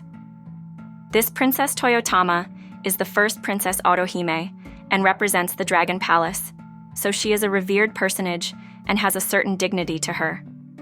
For some reason, her body naturally resembles that of a queen of the Dragon Palace. She appears to be around 27 to 30 years old, but of course a god does not actually have an age. It's just that in our eyes, she is worshipped at about that age. Her face is long and chubby, but there is nothing particularly outstanding about her eyes and nose. Instead, everything is well-groomed and she is truly dignified. Her manners are extremely graceful, and no matter how rude we may be, she never shows us anything unpleasant, and she is always kind and teaches us all kinds of things. Her sympathy is so deep, and her disposition is so simple, that I can't imagine that you will find a person like her anywhere in the world. And yet, in the depths of the palace, she naturally possesses a dignified and powerful presence. Compared to Toyota Mahime, the second princess, Otohime, is much younger in age, perhaps around 21 or 22 years old. Her face is rather round, and she looks very cheerful. Her clothes are always made with the most extravagant and beautiful designs, giving the impression that the cherry blossoms have just burst into bloom. When I first met her, she was wearing a thin white jacket over which she wore several layers of colorful underwear, a loose obi tied in front and hanging down, and several other long frilled garments wrapped around her. Of all the clothing I had seen, it seemed to me that hers was most similar to that of Lady Benton.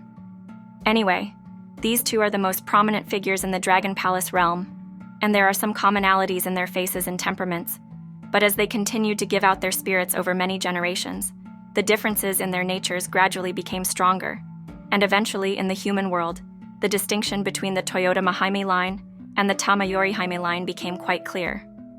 Generally, those descended from Toyota Mahime's line are not very lively, and are rather graceful and reserved. In contrast, those from Tamayori Haime's line are extremely cheerful and eager to get out among people. However, they both share the same good trait of being very kind and compassionate, so it seems that the bloodlines of these sisters are indispensable. Oh, once again, I've gone off on a tangent and gotten ahead of myself. I will now go back and give you an overview of the time when I first met Princess Tamayori Hime. 24. Words of Mercy. As I mentioned earlier, I was led by a young girl into that gorgeous, beautiful Japanese room and was given a white cushion made of thin silk and sat down on it. When I looked in front of me, I noticed that there was another thick cushion with a floral pattern. I'm sure Princess Otohime will be sitting here. While thinking this, I pondered over what I should say to Princess Otohime. Then, as I sensed the presence of some people, I raised my head to look, And before I knew it, as if they had fallen from the sky or risen from the earth, each of the dazzlingly beautiful princesses was sitting neatly on the cushions that had been set up for them, smiling as they watched over me. I have rarely been more surprised than I was at that moment. I quickly removed my cushion and bowed with both hands on the ground, and for a while I was unable to say a word of greeting. However, Princess Tamayori was in a completely open and friendly mood, and rather than calling me a sacred deity, she spoke to me as if I were a noble young lady, and spoke to me in a very kind and gentle manner. We had heard news of your visit to Ryugu for some time, and we have been looking forward to it with great anticipation. Today I will be meeting you in your place, but next time my sister has requested that you please come and see me. In everything, you will be easygoing, discarding all reservations, asking what you need to ask, and telling what you need to tell. The fact that you descend to the earthly world and endure the various hardships of this world is, in other words, a system arranged by the profound divine world, and it will also provide us with an opportunity for excellent learning. It seems that your life in this world was not easy at all. He spoke to me so warmly and with such overflowing sympathy that before I knew it, all the reservations in my heart were removed, and it was as if I was sitting on my knees with a close friend in this world, indulging in casual conversation and stories. It's been about 10 years since I returned to the spirit world, but this was the first time I've ever felt so relaxed and at peace. Then, as I was asked, I told her everything about my family home in Kamakura, the Miura family where I was married, the battles with the Hojo clan, and my humble home in Rakujogo after the castle fell. Princess Tamayori nodded at each story and listened intently to my tales, and when I finally told her how I had died young, alone, crying tears of loneliness and regret, her beautiful face clouded over and tears welled up in her eyes. That's very disheartening. You must have undergone some very tough training.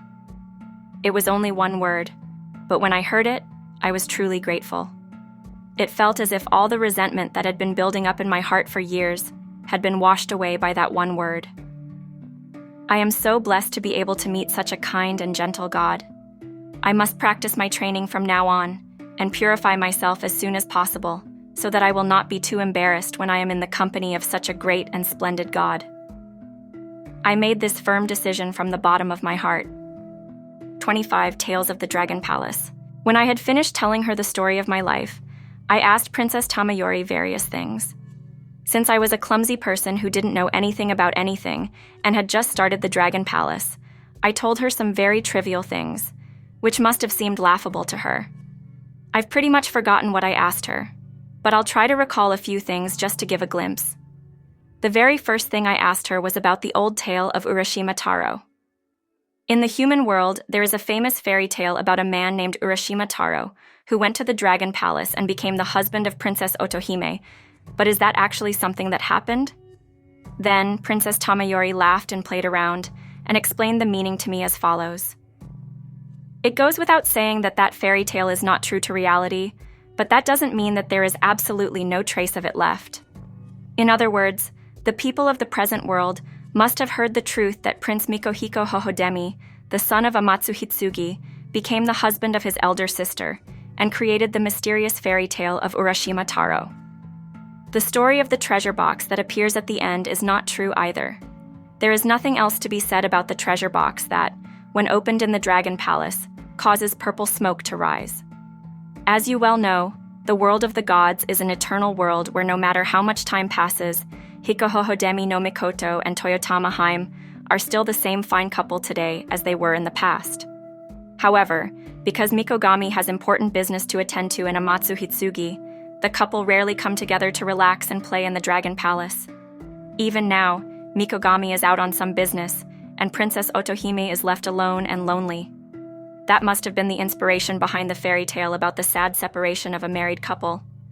As she said this, Tamayori Hime's face turned a little redder.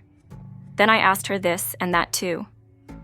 From what I can see, Ryugu seems very beautiful and carefree, and quite lovely, but surely the gods must also be going through many difficult times, don't they? You've come to the right place, said Tamayori Hime, who was very pleased. When we meet others at leisure, we may live in such a beautiful place and show off such a beautiful appearance, but we are not always like this. The training of humans may be quite hard, but the training of dragon gods is no better or worse. In this world there are attachments, and in the spirit world there are hardships. I am currently in the middle of my training, so I do not have time to play around for a moment. You may see me as I am now and think I am just a kind woman, but in reality this is a special appearance I take when I welcome human guests. And someday, if the opportunity arises, I may show you my true self. Anyway, I want you to remember that in our world, there are many great hardships that humans do not know about. If you gradually come to understand this, the humans of this world will not be so selfish. When she was telling such serious stories, Princess Tamayori Jaime's beautiful face was so sharp and firm that it was impossible to bow to her properly, and she looked so divine. There was much more that I learned from Princess Tamayori Jaime that day, but I will talk about that on another occasion. But here there is one thing that I would like to add. That is that among the many women who received the spiritual lineage of Princess Tamayori Hime, there was Princess Ototachibana. She was born with a branch of my spirit, and she is the most famous and gentle of all.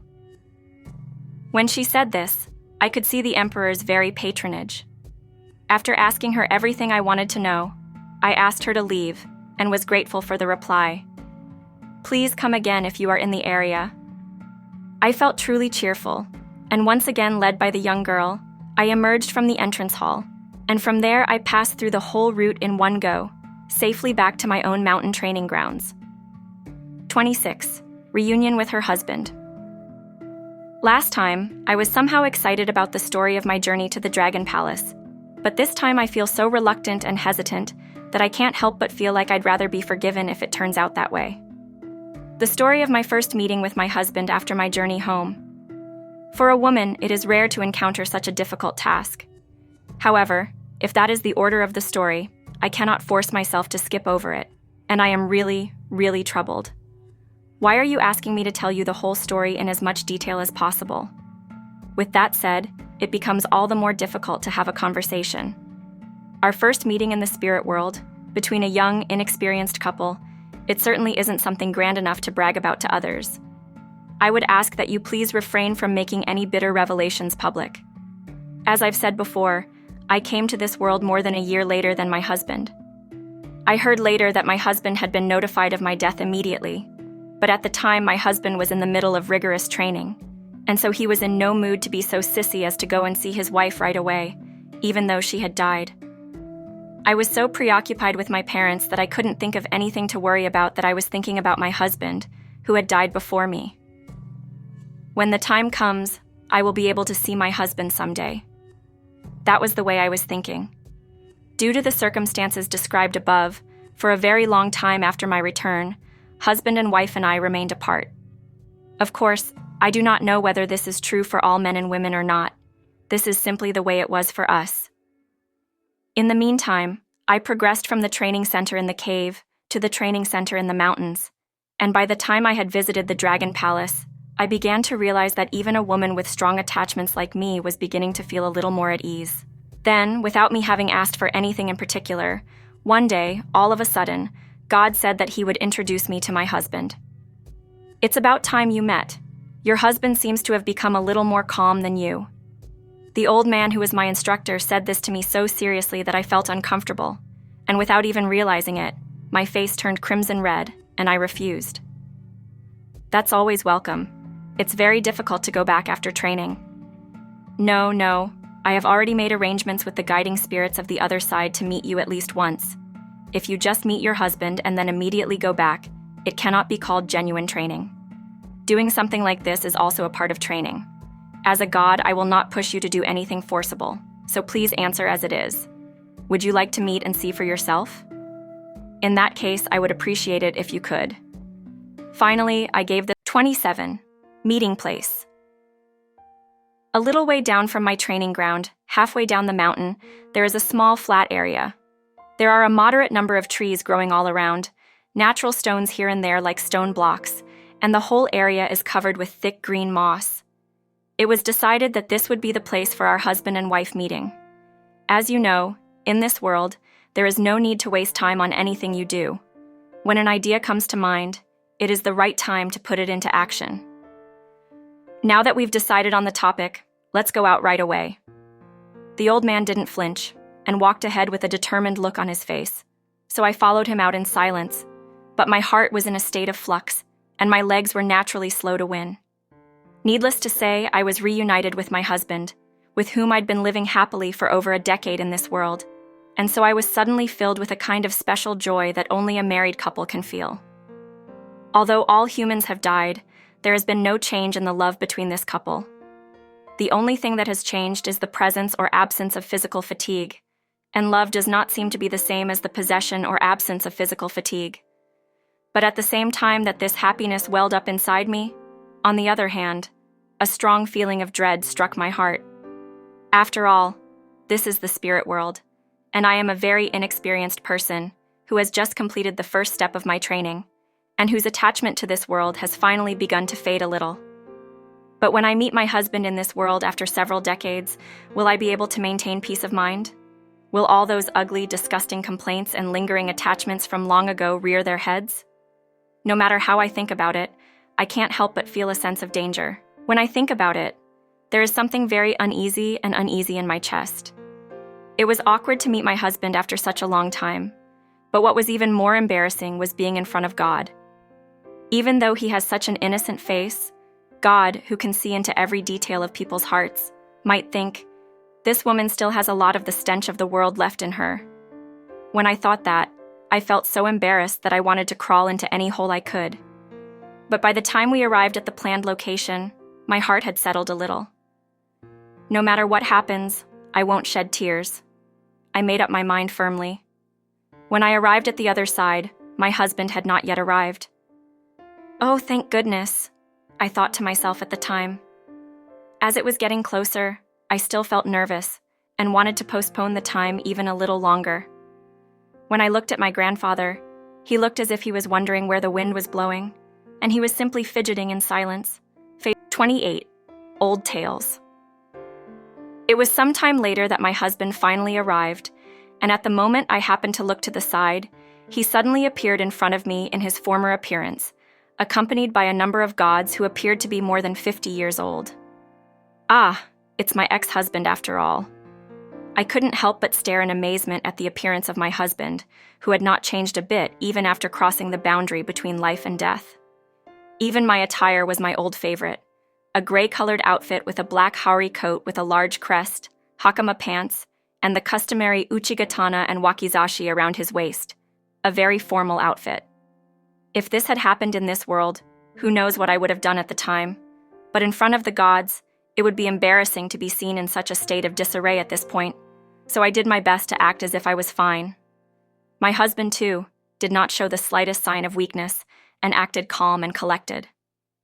After a long silence, I spoke to him. It has been a long time since we parted ways, but I am truly happy to be able to meet you here today. It was a truly unexpected meeting. My husband then spoke with the seriousness of a warrior. At that time, you still tell me all about the old days. After you and I were separated, visiting your grave was the most enjoyable thing I could do, but I have come to see it as the end of my life and have longed for your future. For a while, I felt very regretful and sad, but recently I have come to accept it. And as I hadn't expected, I couldn't be happier to see this today. As we talked, our hearts gradually melted together, and it was as if we were back in the Miura mansion, full of memories, calling each other master and wife, and spending our days together in comfort and bliss. We can't keep talking for long. Maybe we should just sit down somewhere nearby. And indeed we did. There is a convenient seat right here. We sat down on the tree stumps, lined up on the right and left, about 3 feet apart. The gods who oversaw the ceremony were also sitting there, facing the other way with a look of nonchalance on their faces. The conversation became smoother and smoother. Not only have you not changed at all since you were alive, but have you not become a little younger? I doubt that's the case, but it's strange that you haven't gotten any older since you came here, even though so many years have passed. Her husband laughed and added, "But you do seem a little older. I've been through a lot since I was separated from you, so I'm sure I've become haggard naturally." That was a terrible thing. But now that I've reached this point, I can no longer endure anymore. So I'm sure I'll naturally become healthy and energetic. I hope that happens soon. I understand. I'll train hard and become younger and livelier than I was before, and then I'll show you. Even when we were chatting about trivial matters like this, an indescribable joy welled up between us. 29. Personal story. The one thing that was different here was that we almost never talked at all about our memories of our past life, and if we had tried to do so, we would have felt like we were stuck on our tongues. And so, naturally, our conversations were limited to things that would happen after death. The very first thing I asked about was how my husband felt after his death. What was the situation like when you first woke up here? I actually woke up because I heard your voice, my husband said bit by bit, watching me intently. As you know, I died of suicide, but it seems that suicide is not something to be praised in the laws of the divine world, and most people who commit suicide are placed in a dark place for a while. I was no exception, and for some time after my death, I spent my days in a daze, unaware of anything that had happened. In particular, since my suicide was in accordance with the samurai way of doing things, so as to avoid falling into the hands of the enemy, my punishment was very light, and so the period of my unawareness was not very long. One day, as I was doing this, I suddenly woke up to the sound of your voice calling my name. Later, I heard from God that this was because your single-minded prayer had successfully reached my heart, and I couldn't believe how happy I was when I found that out. But that's a different story. At the time, no matter what I said, it was pitch black all around, and I couldn't do anything. So I just folded my arms and immersed myself in thought for a while. But then, a faint light shone through the air, and the figure of the old man who had sent me off today was reflected before my eyes. So, have you woken up? I was so happy when he said those words to me. I assumed he was the benefactor who had saved me, so I asked, "What's your name?"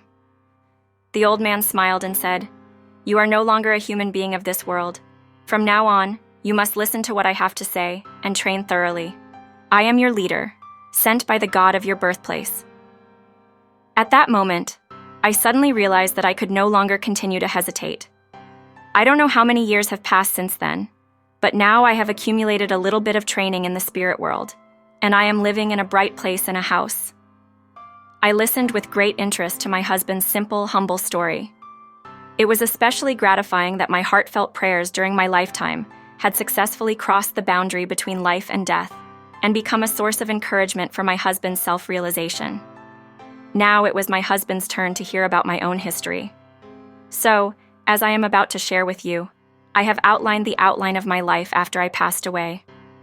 When I told him that I have had the ability to see spirits since I was alive, and that I can now see anything while sitting down, he was very surprised and said, "What a convenient thing you must have been given by God."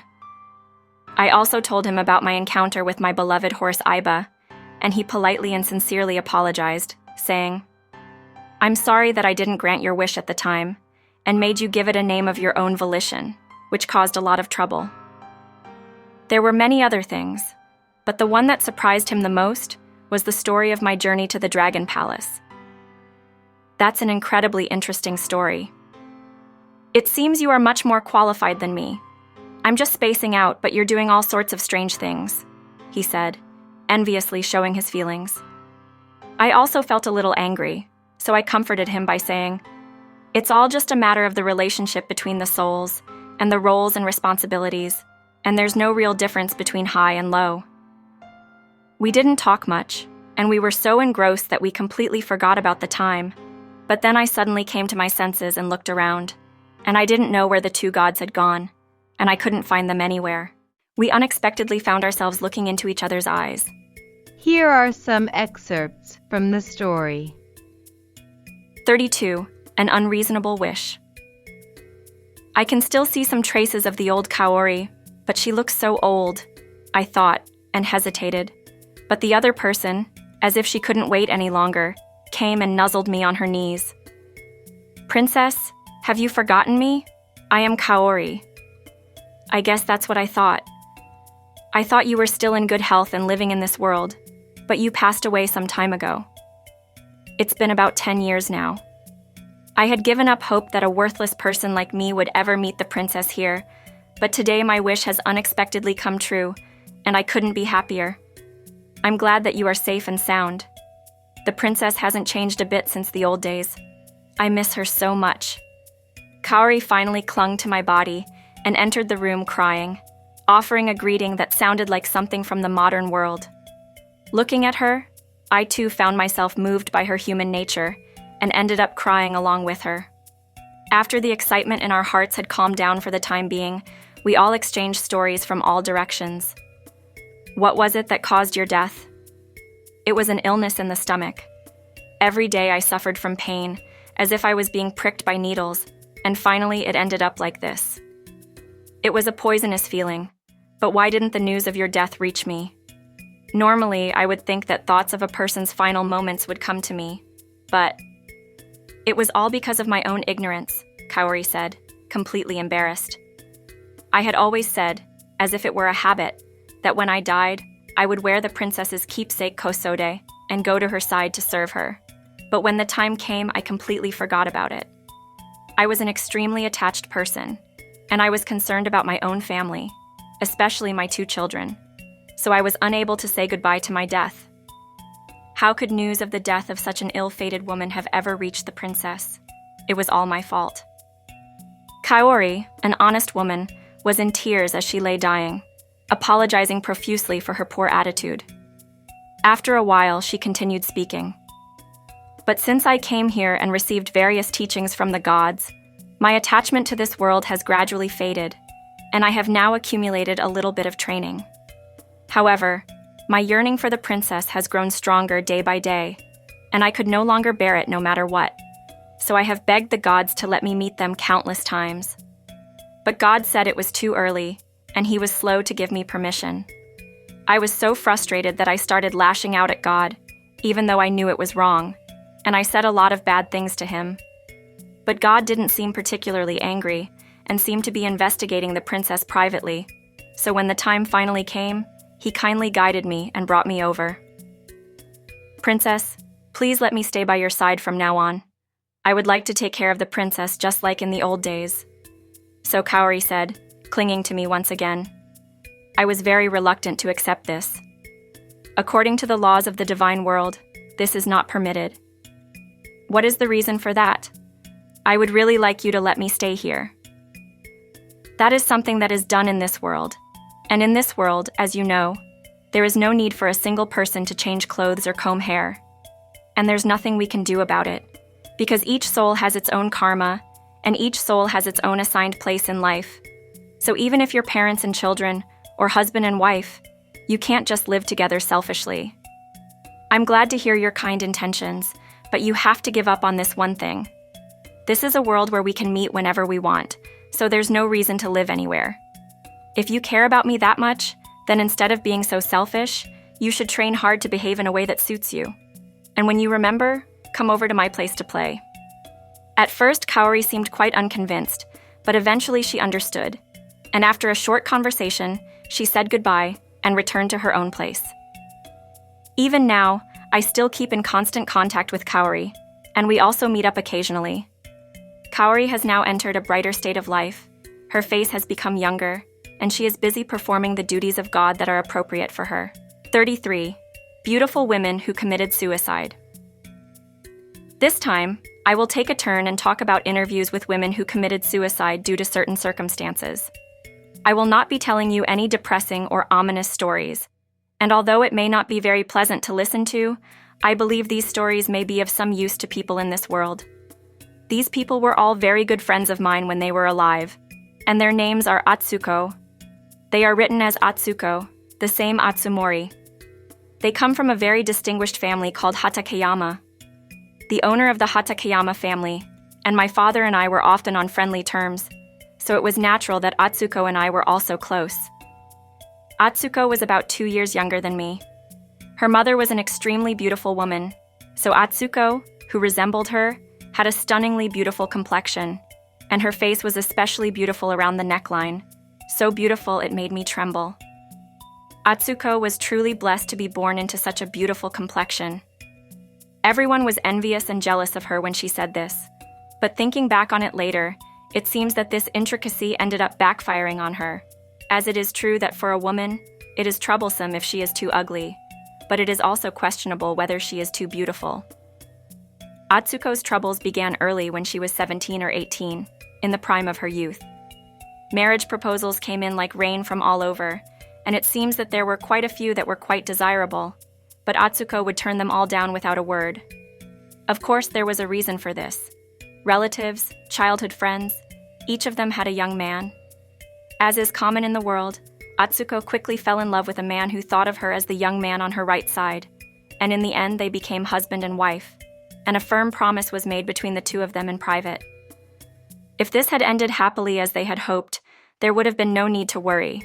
But for some reason, there were circumstances between the two families that meant that the two of them could not be together, no matter what. Because of these things, Atsuko's wedding was delayed year after year. Later, Atsuko became completely despondent and insisted that she would never marry a disabled person, causing her parents a lot of trouble. One day, Atsuko came to visit me, and I told her a lot of things. It's fine if you two are nice to each other, but you should still get your parents' permission for things like this. Anyway, what I was going to say was decided without any of this stiff talk. Upon hearing this, Lady Atsuko did not particularly object, but there was no sign of her changing her mind or thinking that it was just a coincidence. However, several years later, when the man finally gave up and found a wife from somewhere, Lady Atsuko also seemed to have given up, and in the end, at the urging of her parents, she married a distinguished samurai who served the shogunate. This was when Lady Atsuko was, I believe, 24 years old. When the arrangements were all set, Lady Atsuko came all the way to Miura to pay her respects. At that time, my husband also saw her, and later he said, "How lucky a man must be to have such a beautiful wife." She was such a beautiful bride. However, knowing her dire circumstances, I sensed a kind of loneliness lurking somewhere in that beautiful face. Rather than rejoicing in their marriage, I could sense a vague sense of helplessness, as if she was resigning herself to a difficult fate. Anyway, in this way, Lady Atsuko became a wife, and before long they had 2 children, and at least on the surface they were living a very happy life. After the fall of the castle, when I was living alone on the fragile seashore, she came to visit me again and again, and somehow she gave me strength. Once, I stood up with Lady Atsuko to visit my husband's grave at the castle ruins, and what Lady Atsuko said on the way there remains in my memory to this day. When you are separated from a loved one, which is more painful, separation by birth or separation by death? Perhaps separation by birth is more painful. I am sorry for your current situation, but please also consider my situation a little. I am a living corpse, and it is only because of my precious children that I am able to live in this world. If I did not have those children, I would be a person from a long, long time ago. I think that this pretty much sums up the relationship between me and Atsuko in this world. 34. Broken love. A little while later, on some occasion, I found out that Atsuko had died. However, at the time, I didn't think much of it, and just thought that we might meet someday. Then, how many years passed, and one day, after I had finished my training in unification, I went outside and was looking at the scenery around me, when I received a message from my guardian spirit. This time, it wasn't my mentor grandfather, but my guardian spirit. A certain woman is coming to visit you now. She is about 40 years old and a very beautiful woman. I wondered who she was, but replied, "Then let me see her." Soon, accompanied by the guiding spirits of each of the grandfathers, the beautiful Atsuko, whom I knew well, suddenly appeared. It has been a long time. I have finally had the opportunity to meet you here. I approached her and spoke to her, but Atsuko simply bowed and looked down in silence, her face looking a little gloomy. I felt a little bored and sulky. Then the guide took over and greeted me simply. I thought it might be a little too early to introduce this person to you, but he said that he really wanted to meet you, and that if he could meet you once, he would feel better and be able to progress in his training more quickly. So I asked your guardian spirit to help me and brought him along today. I've heard so much about you since you were a very close friend in life, so I'd like you to tell me everything you need to know. And with that, the old man walked away. I thought there must be some deep details behind this, so I put my hand on Atsuko's shoulder and spoke gently.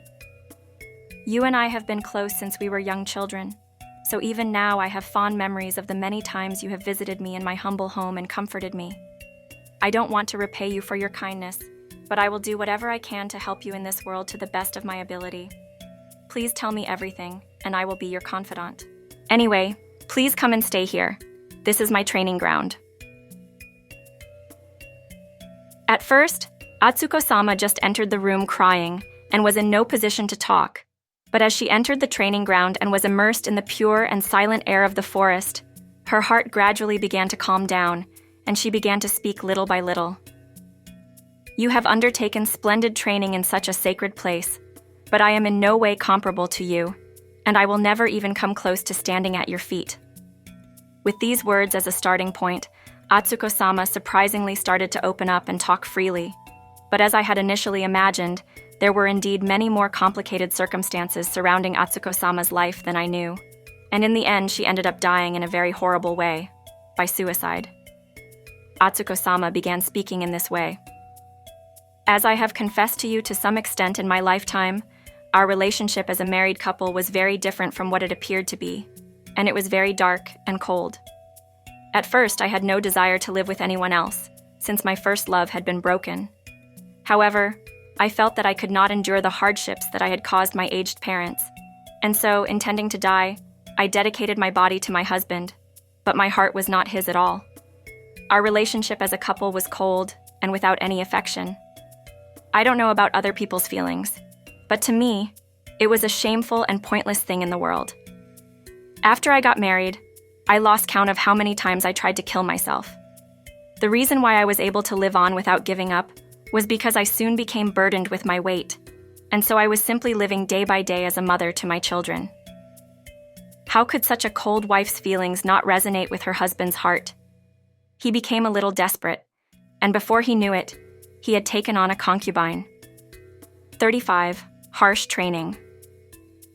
Then Atsuko-sama continued to tell me the story of her life since she woke up in this world, which was very different from the path that ordinary women like us have taken, with many hardships and many changes. I can't tell you everything here and now, but I would like to at least tell you as much as possible about the parts that may be of some help to those in this world. The situation that Atsuko-sama first found herself in here seemed to be quite miserable. These are Atsuko's own words.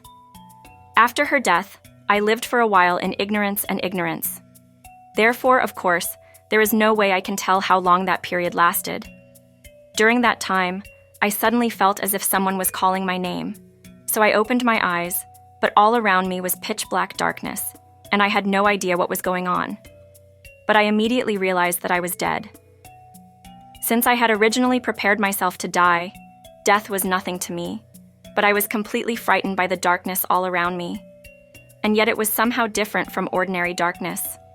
For example, it felt like I was in the depths of a very deep cave. The air was moist and cold to my skin, and in the darkness I could see something moving around. It felt just like being attacked by a nightmare, and if I were to describe the eeriness, I wouldn't be able to describe it at all. And when I looked closely, I realized that all of the moving things were strange-looking human beings. Some had disheveled hair, some were completely naked, some were covered in blood and wounds. Not a single one of them looked satisfied. What was especially creepy was the young man standing right next to me, who had a thick, rough rope wrapped around his naked body, preventing him from moving at all. Then, one by one, young women with eyes raised in rage appeared, and yelling and groaning how they were vexed, she jumped on the man in question, pulling out his hair, scratching his face, kicking him, stamping on him, and doing other violent things. At the time, I thought for sure that the woman had died at the hands of this man. But in any case, seeing such a scene of torture, I became more and more frightened of the crimes I had committed in my own life, and I had no choice. It was only because of the terrible example of discipline in this darkness that a stubborn person like me began to feel like clinging so fervently to God. Atsuko-sama had many more stories to tell, but as I listened to more of them, it seemed to me that the reason she was scolded by God most of all was not because she committed suicide, but rather because of her stubborn nature, her selfish, self-centered temperament, which would push through with whatever she had decided to do. Atsuko-sama also said the following: "In my lifetime, I pushed everything along as I pleased, and thought that there was no point in living in this world unless my own thoughts were fulfilled. In my lifetime, the only people I ever opened up to a certain extent about my innermost feelings were you, and I never consulted with anyone else, let alone my parents. This was the basis of my downfall. Even after coming to this world, I was unable to shake off that nature, and I tried to hide everything, even from God, who was guiding me. Then one day, God said to me, 'I know everything, at least what you cherish in your heart,' and pointed out to me every single thing that I had kept secret up until then. I'm sure you've guessed most of it. Even I couldn't hold back my patience, and in the end I confessed everything and asked for forgiveness. Because of this, I was able to escape from that hellish state of mind relatively quickly. In particular, thanks to the fact that there were some worthy and virtuous people among my ancestors, even my sins have been made much lighter. In any case, a stubborn and obstinate person like me would be hated by people in this world, and would be cast into hell in the spirit world, which is a great loss. In this connection, there are some things that I must apologize to you for. In fact, it was just because I wanted to apologize that I took the trouble to ask God for help and brought me here today." Atsuko said this and nuzzled her knees close to mine. I straightened my collar, wondering what it was about, but it turned out to be something rather trivial. "I don't know if you remember this well, but one day when I visited you and opened up to you, you turned to me and said that it's fine for us to be nice to each other, but in the end it's best to get your parents' permission for such things. I'll keep this a secret, but at the time I thought that this person couldn't understand the true feelings of the person they were in love with, and in my heart I looked down on you very much. But after coming to this world, I was gradually able to look at the lives of humans from the other side, and I began to see clearly that I was wrong. I was, after all, bewitched by the devil. I would like to apologize once again here. Please forgive my sins, and cherish this unworthy woman as before, and guide me to my destiny." This person seems to have made many mistakes in her life, and as a result, there were many difficult parts in her training after her return to the spirit world. But she was originally a strong, unyielding person, and so she successfully overcame difficult situations step by step, and has now reached a completely bright and enlightened state of mind. This person seems to have made many mistakes in her life, and as a result, there were many difficult parts in her training after her return to the spirit world. But she was originally a strong, unyielding person, and so she successfully overcame difficult situations step by step, and has now reached a completely bright and enlightened state of mind. Even so, she never forgets her own past, saying, "I cannot go to a great place like other people." And praying to the gods, she deliberately secludes herself in a small cave-like place and devotes herself to training. I believe this is a good example for us. 36. Princess Ototachibana. There have been so many rumors about ordinary people, so I don't want to make up for that. But this time I'd like to talk about a woman whose name has left a great and splendid mark on the history of our country. It is none other than Princess Ototachibana, wife of Yamato Takeru no Mikoto. Leaving aside the spiritual karma that connects us, strangely enough, I have had a close relationship with Princess Ototachibana since I was alive. As you know, Princess Haim's shrine is located in a place called Shiramizushi in Sagami, which is within the territory of the Miura family, with whom I have a connection. The Miura family always took great care in repairing the shrine and other matters, and whenever a festival was held, they would always send an envoy to offer offerings. In any case, it was a sacred place for a person known to the world as a mirror for women, so it seems that the Miura family has treated the place with great care for generations. I myself am sure I have visited the Shiramizushi shrine several times during my life. Why do you call my memories from that time a story? It was such a long, long time ago that it feels like a dream, and I can't imagine I can remember it in any detail. I believe the place called Shiramizu was a small fishing village not far from an inlet in Uraga, where the sea and mountains meet, and the princess's shrine was built on half of a high cliff in the village. And I recall that from the top of the stone steps you could see across the sea to Kazusa Boshu at a glance. That said, One time I made the pilgrimage, it was just mid-spring, and the mountains and forests all over the place were filled with wild cherry blossoms in full bloom. Hashiramizu was about 3 or 4 ri, 1 ri is about 4 kilometers, away from Arai Castle, so I often went there on horseback. The horses were, of course, the usual wakatsuki, and in addition to the attendants, I was accompanied by 2 or 3 servants. The road ran along the east coast of Miura, skirting the foot of a fairly high mountain called Takayama. The sky was clear that day, so the view of the sea and mountains from horseback was as beautiful as a picture scroll unfolded, and I still remember it to this day. The land of Miura is a peninsula that juts out into the ocean, so it seems that its scenery is second to none. Of course, this is not something we can say in this world.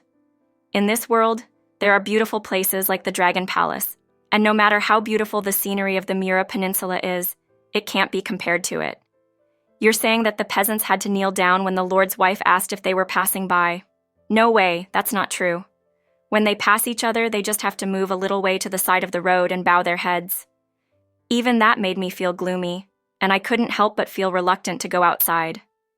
Fortunately, since coming to this world, I have been able to completely overcome those worries, which I am very happy about. But the journey here is very one-sided, and there is no enjoyment in leisurely savoring the scenery along the way, as there was in this world. There is no point in continuing this dream story for long, so I will cut it short here and there.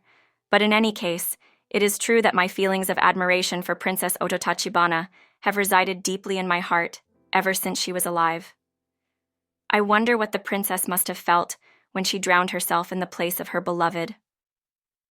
As I bowed my head in front of the shrine and reminisced about long ago, hot tears would flow endlessly from my eyes. However, when I one day visited Ryugu Kingdom, I heard that Princess Ototachibana was a descendant of Tamayori Hime, someone who had received a branch of her spirit, and my desire to love the princess grew even stronger. I absolutely must meet her once, hear all about it, and ask for her help. Thinking this, I felt more and more helpless, so I finally conveyed my intentions to the Dragon Palace. The Dragon Palace was overjoyed and immediately made the arrangements. This is why I came to meet Princess Ototachibana here. 37. First meeting.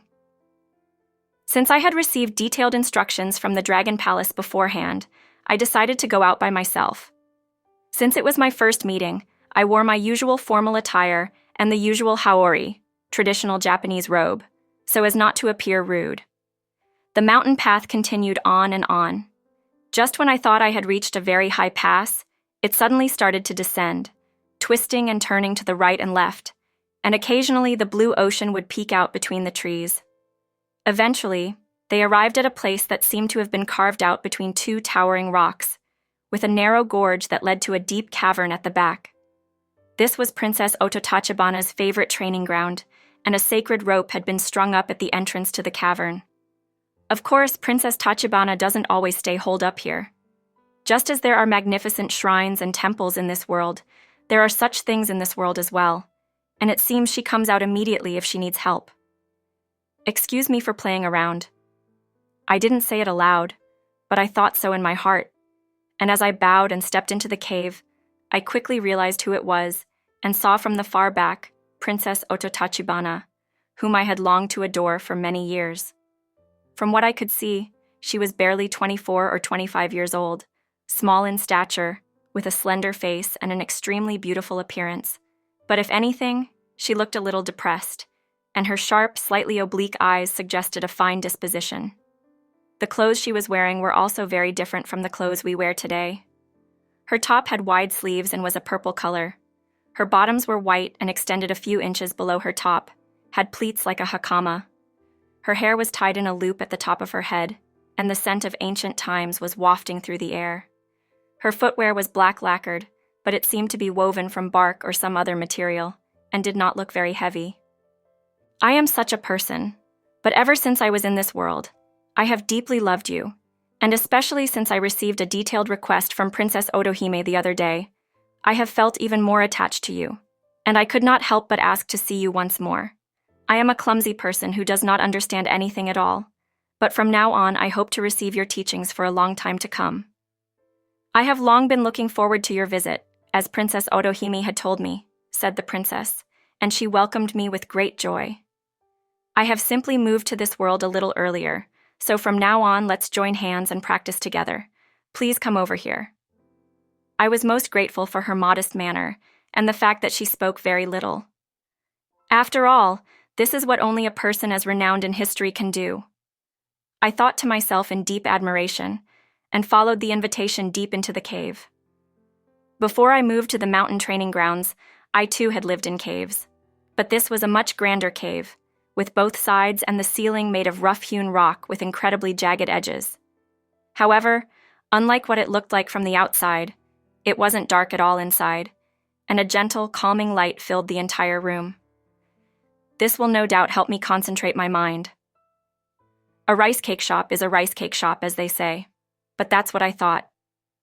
We walked forward about 2 steps and found ourselves at the princess's training grounds, where the entire floor was covered with some kind of soft, fluffy rug, and a shelf-like recess in the front was the altar, with a single round sacred mirror neatly placed on it but no other decorations whatsoever. We sat in front of the altar, facing each other to the left and right. At that time, I had grown quite accustomed to life in the spirit world, but when I thought of sitting knee to knee with such a famous and noble personage who had returned to the spirit world more than 1,000 years before me and exchanging stories with her, I couldn't help but feel as if I was living a dream. 38. The princess's upbringing. We had an endless stream of stories to share. It seems that the karmic bond of the spirits has a truly mysterious power, and even though this was our first meeting, the barriers that separated us from each other were completely removed, and we shared the depths of our hearts, just like sisters who share the same blood. As you can see, I have no redeeming qualities whatsoever, and have lived a short, difficult life. But Princess Ototachibana still sympathized with me wholeheartedly, and was very sympathetic to the ups and downs of my life in this world. "You too have had a great deal of hardship," she said, taking my hand and letting tears flow. I was so grateful and thankful that I forgot myself and clung to the princess's knees.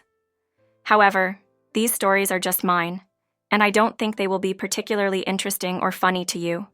But I would like to share here at least a part of it, as it is a recollection of a time long ago that Princess Ototachibana herself let slip from her own mouth at that time. In any case, the foremost stars that adorn the history of Japan are among women, Princess Ototachibana, and among men, Yamato Takeru. If even a little of the story of these two people is passed on to people in this world, then for the first time, my humble communication will have some added meaning. For me, there is no greater blessing than this. However, I have no idea whether what I have to say actually matches what is written in old books in Japan or not. I am only conveying what I have heard myself, so I would appreciate it if you would take this into consideration when interpreting it. And there's one more thing I want to make very clear here. What I convey will never be the exact words of the princess herself, but only the meaning. The language of those days was very rich in meaning, and there were some things that just didn't resonate with me, so I asked over and over and over again, knowing that it was rude of me to do so, and I've finally managed to compile this much. And there's no guarantee that I won't make some mistakes or misunderstandings, so please bear that in mind. "I would like to hear about your upbringing," I said as soon as I had the chance. The princess was deep in thought for a while, and then finally opened her lips. "It is a time so long ago that names of places and people do not suddenly come to mind. I was born in the provincial capital of Aki, and my father was Akibuchi Masanori, and for generations he has been the governor of this province. In fact, my father was summoned by the emperor of the time and always served at his side, so he was often away for most of the year, and only girls and children were left in his home province. Did you have any siblings? I was the head of 3 siblings, and the rest were all boys. Did you always live in your home province? Not necessarily. Sometimes I would accompany my father to Yamato and be seen by the emperor. Did you also meet that Yamato Takeru no Mikoto in Yamato? That is not the case. I first met her at the mansion in her hometown. Even the noble princess's face, as clear as a lake in the mountains, was suddenly tinged with emotion and thought, scattering like pale autumn leaves. I continued to ask regardless. Please, could I ask a little more about what was going on at the time? I believe that such a deep and profound bond between a husband and wife cannot be forged by something so fleeting. Well, I wonder where I can start to find a clue to this story. The princess bowed her head for a while, thinking deeply, but gradually her stiff lips began to loosen. Putting together the whole story, it was roughly as follows. 39. Matchmaking. It was certainly early in the summer of a certain year, just after midday, when the sound of cicadas chirping in the forests of the mansion was as loud as water running through a shallow stream. Inside the mansion, an unexpected guest appeared, as if it had rained, and it was only natural that the people taking a nap would jump up in a panic and cause a great commotion. Who was this guest? It was none other than the emperor's rare son, Usu no Mikoto, who was on a tour from Tsukushi to Izumo at the time. The number of people accompanying him was about 50 or 60, all of whom were strong warriors under Mikoto's direct command. I'll add a little more in advance, but at that time, Mikoto's direct commanders were always only a small number of people, so when it came to battle, no matter where they were, the warriors in the surrounding area would rush in one after another and suddenly become a large army. There's no need for you to go to the trouble of leading a large number of warriors from far away to fight, Princess Tachibana said. This was what Princess Tachibana, who always accompanied Mikoto wherever he went, said, so I believe there is no way she could be mistaken. Anyway, 50 or 60 people is quite a large number of unexpected guests. What's more, when you consider that they are the same number of military gods, of whom there is only one in all of Japan, and not just two, it is an incredible task. Even the chirping of the cicadas in the forest must have stopped completely. However, what was most fortunate on this occasion was that her father, who had returned to his home country for a rare occasion, was in charge of the arrangements himself, instructing his household and giving them the most gracious hospitality possible, so nothing went wrong. The princess was a little vague about it, but it seems that Usu no Mikoto's visit that day was not necessarily a surprise attack, but that he had received a private order from the emperor of the time, and had come over discreetly to meet Princess Tachibana, so to speak. In any case, that evening, urged by her parents, the princess dressed up in her finest at the mercy of her husband and went to his side, where she was given a full reception. Because I was a young and wrinkled girl, I felt embarrassed and couldn't mediate anything. The princess simply said that, and that was all she could say. But somehow it seemed that a strong, unbreakable bond had been created between the two of them. In fact, no matter what era you look at, it seems that it would be rare to find a marriage as well suited to the two of them. I am sorry to say this, but the groom is a young man of outstanding talent, said to be one of a kind in 100 generations, and the empress is an unparalleled beauty, with a graceful appearance and a dignified disposition, so it would be truly amazing if these two did not take a liking to each other at first sight. As for their ages, the emperor was 24 and the princess 17 at the time, and both were in the prime of their lives. This is a side note, but I would like to briefly share here the feelings I had when I first laid eyes on Yamato Takeru no Mikoto in this world. Since he is such a man of extraordinary valor and stamina, I thought he would be a very scary person before I met him, but in reality, he has a very gentle and kind appearance. Of course, his muscles are very strong, but his face is pale and extremely thin, and from his slightly slanted eyes to his firm mouth, he is filled with an almost feminine gentleness. Indeed, it would not be strange for this person to be disguised as a young girl. I knew it was rude of me to say this, but that is what I felt in my heart at the time. Anyway, on that occasion, Mikoto stayed for 2 nights and then returned home. But then, with the emperor's permission, he once again descended upon Aki province for a visit, and at that time, the wedding was finally and officially held. As it was the occasion of the end of military duties, the ceremony was extremely simple and easy, merely a private drink and tea, and shortly thereafter the newlywed took his wife with him and set off on his campaign. In such circumstances, he took her with him wherever he went. So said the emperor, and the princess herself was also firmly resolved that it was a woman's duty to share the hardships and trials with her beloved lord. 40. Sagami no Ono. For many years, on her military journey to conquer bandits, as if accompanying her shadowy figure, Princess Ototachibana never left her husband's side for even a single day. Her tearful life of sacrifice truly began at that time.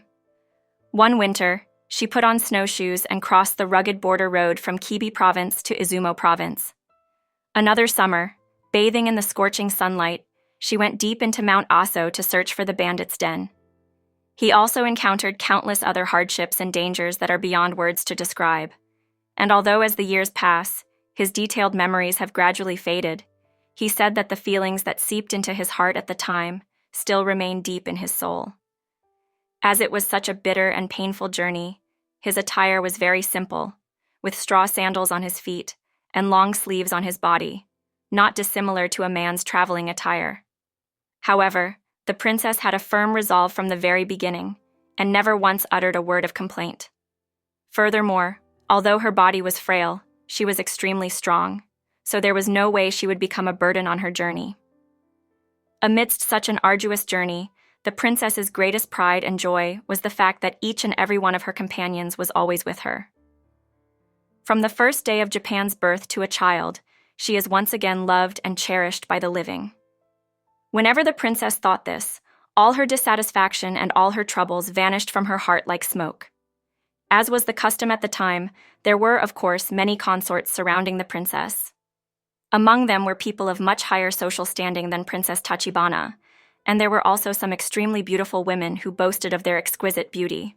However, although these were, so to speak, flowers that did not adorn the secluded sanctuary, and could have been light-hearted companions for the times when Mikoto was relaxing, when it came to outside work that was at risk of his life, Princess Tachibana would always be called upon. There is no way that the thought, even if I die, could have been deeply engraved in Princess Tachibana's heart. Gradually, as I listened to the story, it seems that the greatest danger she had faced in her countless lifetime was the burning of her estate in Sagami province.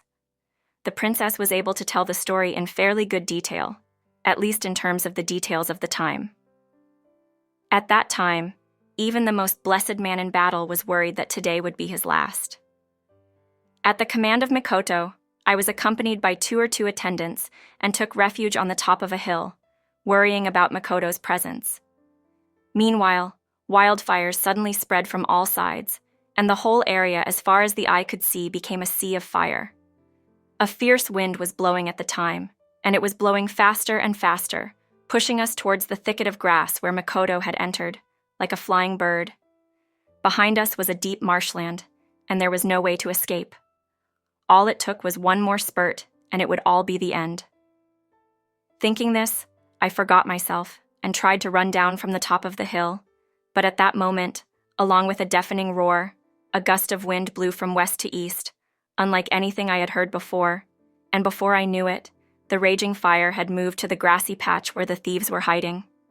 At that moment, raising her treasured sacred sword high in her right hand, her lacquered black hair fluttering in the wind, she emerged from the depths of the grassland, a fierce figure of Mikoto, 10 steps ahead of his subordinate soldiers. Even though she was a woman, she could not help but raise both hands to the sky and shout at the top of her lungs. When I asked later, I was told that in that case, it was indeed thanks to the sacred sword that Mikoto was able to escape the difficulties, and that at the same time that Mikoto removed the sheath from the sword in the midst of the burning fire, the wind suddenly changed direction. The right sacred sword is a sacred treasure, highly prized by the Oba no Kimi, when Mikoto made a special visit to Ise the previous year, and Mikoto always kept it in a brocade bag and carried it close to her body.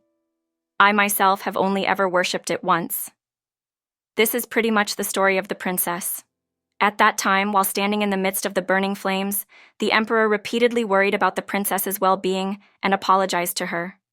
His sincere and heartfelt affection seems to have soaked into the princess's heart that even now, when she recalls those days and moves on to this world, more than 1,000 years have passed since he moved there, she says, and tears still flow from her eyes. Despite such a deep relationship between the two of them, when it came to the child, there was only one person called Wakatakaruo, and because he was always away traveling from one trip to another, he was unable to raise the child with his own hands. In other words, Princess Tachibana's life was one of the most youthful and beautiful flowers in the world, in which she dedicated everything to her lord. 41. The Wrath of the Sea God. There are many more things I would like to tell you about the tale of Princess Tachibana that I have heard, but I cannot possibly tell you everything in one go. If there is a good opportunity, I will tell you about it again, but I will never leave out the story of her drowning in the sea of Hashirimizushi.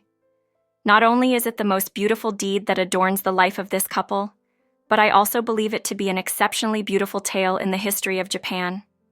I will do my best to convey the princess's words as they are. It was still early morning when we landed on the beach. There was a slight wind blowing, but not a single cloud in the sky. Beyond the vast inland sea, stretching for about 5 or 6 miles, the low mountains of Safusa province floated like a painting. At the time, there were fewer of us than usual, perhaps around 40 or 50 people. We had 2 newly built boats, both of which were sturdy and new. Everyone was celebrating today's good departure, but it was only for a moment. Just when it seemed they had traveled about a mile from land, the weather suddenly turned ominous. A strong wind blew in from the northwestern sky, and the ship turned around in a flash, and the people were showered with spray from the waterfall. The sky at that time looked so mysterious, and swarms of dark red clouds rose up from both the right and the left, piling up heavily and filling the entire sky. Just when it seemed as if we were locked in midnight darkness all around, lightning like white blades flashed continuously between the clouds, and large raindrops came down in torrents, hitting people in the faces like pebbles. My lord and all others enthusiastically encouraged the boatmen, and they fought against the raging wind and waves, but soon the 2 and 3 men were engulfed by the waves, and the rest of them lost their strength and fell to the bottom of the boat, and it became unclear when the boat would capsize. All that happened in less than half an hour, just a very short time. In such a situation, the only thing humans can rely on is the divine work. I prayed to God with all my heart and soul. As the ship shook violently, my body was thrown out again and again, but each time I got up, clasped my hands together, and continued to pray fervently. Then, all at once, I heard a clear whisper in my ear. "This is the wrath of the sea god. He will take away your life for today." I suddenly came back to reality, and all I could hear was the terrible sound of the waves and the howling of the wind. But when I calmed my mind and spirit, I once again clearly heard the strange whispering to my right. Twice, thrice, 5 times. I tried it over and over again, and when I realized there was no mistake in it, I finally confessed everything to my command. Mikoto, with his usual heroic disposition, dismissed it with a single word. What a foolish thing to do. But what I could not dismiss was the mysterious whisper that continued to ring in my ears. In the end, I made a decision and clung to God. Mikoto is an irreplaceable and precious person to the country. Please allow me to give back to you your life with the lives of these countless women. While I repeated this prayer twice, thrice, the longing for Mikoto's life welled up in my heart for years, and tears overflowed from my eyes like a waterfall. It was at that moment that a poem came out of my mouth of its own accord. I stood in the middle of the burning fire, stabbing the ridge of mine and searching for Sagami, asking you too. As soon as I finished singing the right song, I found myself dancing among the raging waves, and at that moment I caught a glimpse of your face, which shocked me. That was the last time I saw it in this world. The story of Princess Tachibana will come to an end for the time being, but I would like to add a little something here about the wrath of the sea god. Why would such a great and noble man as Yamato Takeru incur the wrath of the sea god? I'm sure this is a point that everyone is suspicious of, but in fact, I once asked my grandfather, who was in charge of supervision, about the reason for this. At that time, my grandfather answered me as follows. That's how it is. Everything has a front and a back. It goes without saying that Mikoto was an unparalleled benefactor to Japan, but if you look at it from the perspective of the murdered rebels, there is nothing in the world that is more hateful than Mikoto. The number of rebels who were wiped out by Mikoto's hands is countless. So, as a group of vengeful spirits, they waited for an opportunity, and by chance received aid from an unwelcome sea god, unleashing such an extraordinary storm. If it had not been the work of human spirits alone, but also of a sea god, they would never have committed such mischief. It was precisely because these two forces happened to come together that such a calamity suddenly descended upon them. There was, of course, no way that Princess Tachibana at the time could have known the full details. It is a little mistaken that the princess felt that it was only the wrath of the sea god, but that aside, In that case, a truly tearful and serious heart was dwelling in the princess's heart. How could such sincerity not reach the hearts of the gods? It was because it did reach the hearts of the gods that Yamato Takeru was able to safely overcome that disaster. Princess Tachibana was indeed a rare and excellent person. I don't know if this explanation covers everything. However, for your reference, I will just add what I have heard. 42. Tengu World Exploration. Since we have had so many face-to-face meetings, let me change things up a bit this time and tell you about the strange realm I came here to explore for training purposes. In this world, there are places where very strange things live that are completely different from the present world. They are so far removed that you may be half believing and half doubting them. But seeing as this is the truth, there is no way I can go easy on them based on my own thoughts. Whether you accept it or not is a completely separate matter, but I will frankly state what I have seen with my own eyes. Today I will take you to the training grounds of Tengu.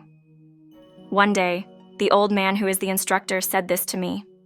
I had no intention of wanting to see a Tengu or anything like that, but if it was for the training, I thought it would be rude to refuse. So in a gloomy mood, I followed the old man in silence and set off for the training grounds in the mountains. That day was different from usual, and I started in the mountains behind the training grounds and went deeper and deeper along the endlessly rugged mountain paths.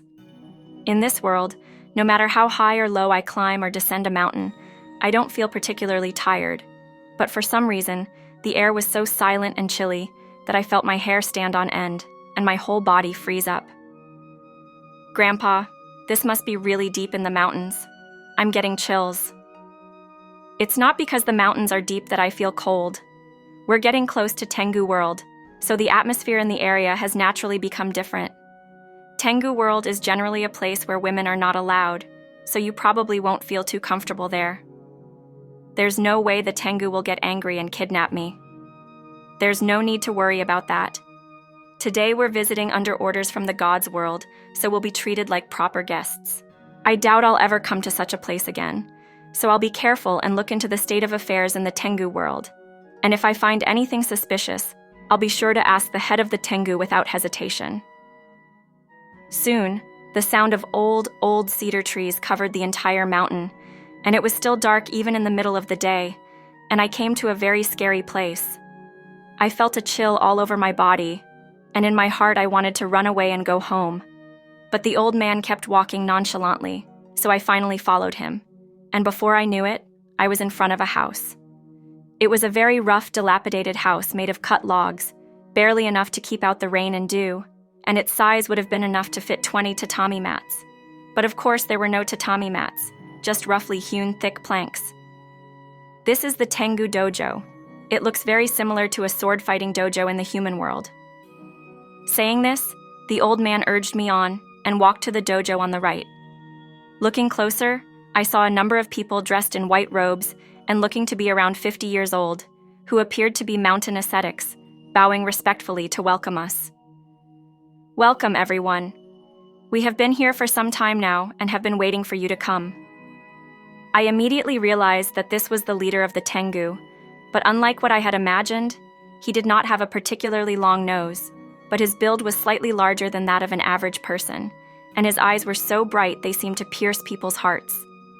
Also, on top of his completely covered head, there was the usual helmet scarf. Unlike the customs of this land where women are not allowed, we were able to offer you special hospitality. However, there was something a little different, something a little more unhuman, something a little different, like the delicacies of this world. He greeted me surprisingly well and showed me a smile, so I felt a great sense of calm and realized that Tengu can be quite kind in some ways. Hello, I'm sorry to have bothered you today. Well then, I'll have no trouble. I took off my kimono and finally went up into Tengu's dojo. 43. Tengu's feats of strength. When the story is told like this, it all seems like something that happened in the human world, which is amusing. But of course this Tengu purposely disguised himself as a human and greeted people like a human in order to show us.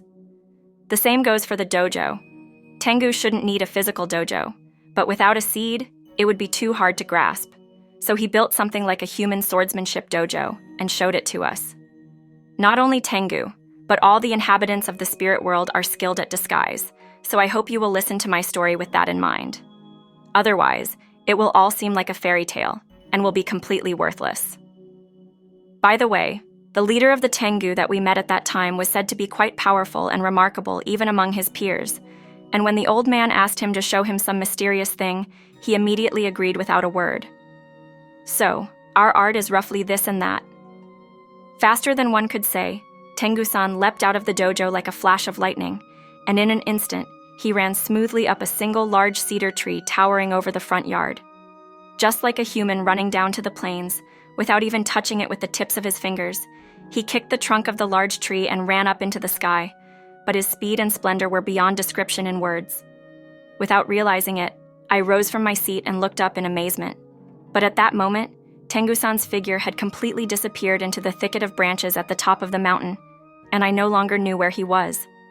Suddenly, I heard a high-pitched rustling sound coming from the top of the treetops. "They're breaking off tree branches." While the old man was saying this, Tengu-san jumped out of the void about 20 or 30 meters high, holding a long, huge cedar branch that looked to be about a foot in diameter in one hand, and landed right in front of me, leaping from the sky. "How is it? Your arms are a little stronger than a human's." Tengu said this with an even more triumphant look on his face, and then he took the branches he was holding, and as if they were potato husks, he plucked them one by one, threw them away, and pulled them away, completely pulverizing them into pieces. However, rather than being amazed at Tengu's strength, I was impressed by his completely innocent and carefree playfulness. Even though he has such a serious-looking face, what a cute heart he has. Surely he can't be of any use as a messenger for the gods, I thought to myself. It was from that time on that I began to like Tengu. Even if they were called Tengu, there were still many, many steps to climb, and when it came to a low-quality, inexperienced wild Tengu, far from being of service to the gods, they would play with worthless humans and play pranks on them. Who knows what kind of mischief they would play. Of course, I hate that kind of thing, and I sincerely hope that you all will also avoid such evil Tengu as much as possible. However, the trouble is, when I look into the human world from here, it seems that there are a lot of people who are being held prisoner by worthless wild Tengu. I don't want to be a big troublemaker, but I am here in the shadows, pitiful for you all. If you do associate with a Tengu, please choose a Tengu who is as strong, upright, and respectable as possible. I believe that if we pray sincerely to God, He will surely provide. 44. Tengu's nature. Now, the nature of these Tengu, no matter how far we go, this is a huge mystery to us, and the more we investigate it, the less it makes sense. Anyway, based on what I asked the head of the Tengu back then, I'll give you a quick rundown of the story. First, let me start by explaining what Tengu look like. As I said before, Tengu are adept at disguising themselves as humans and other creatures, depending on the time and situation. I say this because I was initially fooled into thinking that I was being tricked. However, these days I no longer make such clumsy imitations.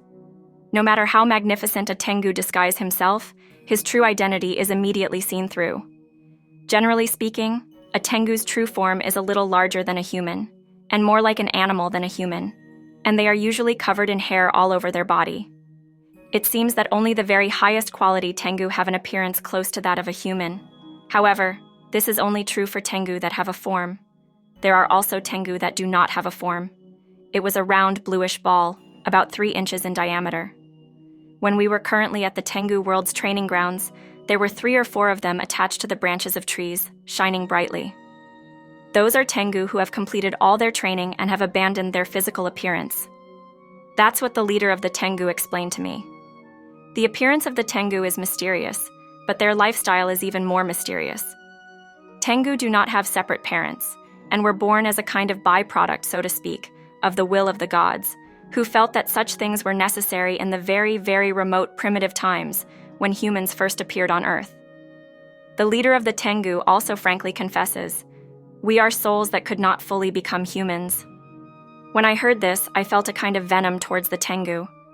Although it is possible to occasionally create a localized strong wind, most large natural phenomena are under the control of the dragon god, and it is impossible for Tengu to imitate them. Finally, let me share with you the secret of kidnapping that the head of the Tengu told me back then. Is it really possible to kidnap a person? When I asked this, the head of the Tengu looked very proud and explained it to me like this. That is really true, but it is a lie. We rarely take a human being in a physical body to a distant place. We usually hide the body in the shade of a nearby forest or under the floor of a shrine or temple, and only take the extracted soul to a distant place. Humans are surprisingly slow to sense things and do not realize that their souls go in and out of their bodies. They mistake what they experience with their souls as if they had actually seen and heard it in a physical body and become proud of it. It is quite comical to watch this from the sidelines. 45. The Dragon God's Training Ground. Following on from my exploration of the Tengu world, my supervisor, my grandfather, ordered me to explore the training grounds of the dragon gods. Once upon a time, on the way to the Dragon Palace, I had a chance to peek into the training grounds of the dragon gods, but it was too short. I'll take you there again. There are experienced supervisors at the training grounds, so you can ask them what the suspicious spots are. Is that person really a dragon god? Of course he is. However, like me, when I meet humans, I take on a human form. Since we had been to this place before, we forgot about all the sights along the way and headed out to the shores of the mighty dragon god's lake with nothing better to do. In this world, you can walk slowly or fast as you please, which is very convenient. Looking out, we saw an old man, about 60 years old, standing on a huge rock by the water, waiting for us to come. In terms of his clothing and other appearances, he looked similar to my guide, except that he was a little plump and looked a few years younger. I don't need to tell you that he was the director, Ryujin-san. After a quick greeting, I immediately started talking to the director on the right. I've had the opportunity to see the training grounds before, so today I'd rather like to ask you about some of the things I don't understand about Ryujin-san's daily life. I'll ask you what it is. Since it is for research purposes, I will also be open with you and discuss everything as much as possible. The world of dragon gods is quite different from the human world, so please try not to be confused when asking questions. He said this in a straightforward and uncomplicated manner, so I felt completely at ease and asked him all sorts of questions without hesitation, as they came to mind. I cannot convey here all the questions and answers that were asked at that time, but I will try to pick out as many points as possible that may be of use to you. Q. Are dragon gods' children still being born today? A. Just as children are born in the human world, they also multiply rapidly here. Q. What kind of body does a newborn young dragon god have? A. It's not a body that has changed in any particular way, but from a human perspective, it is just a ghostly body, and of course it cannot be seen with the naked eye.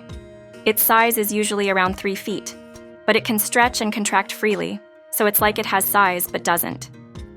Q. How is it different from a snake? Answer.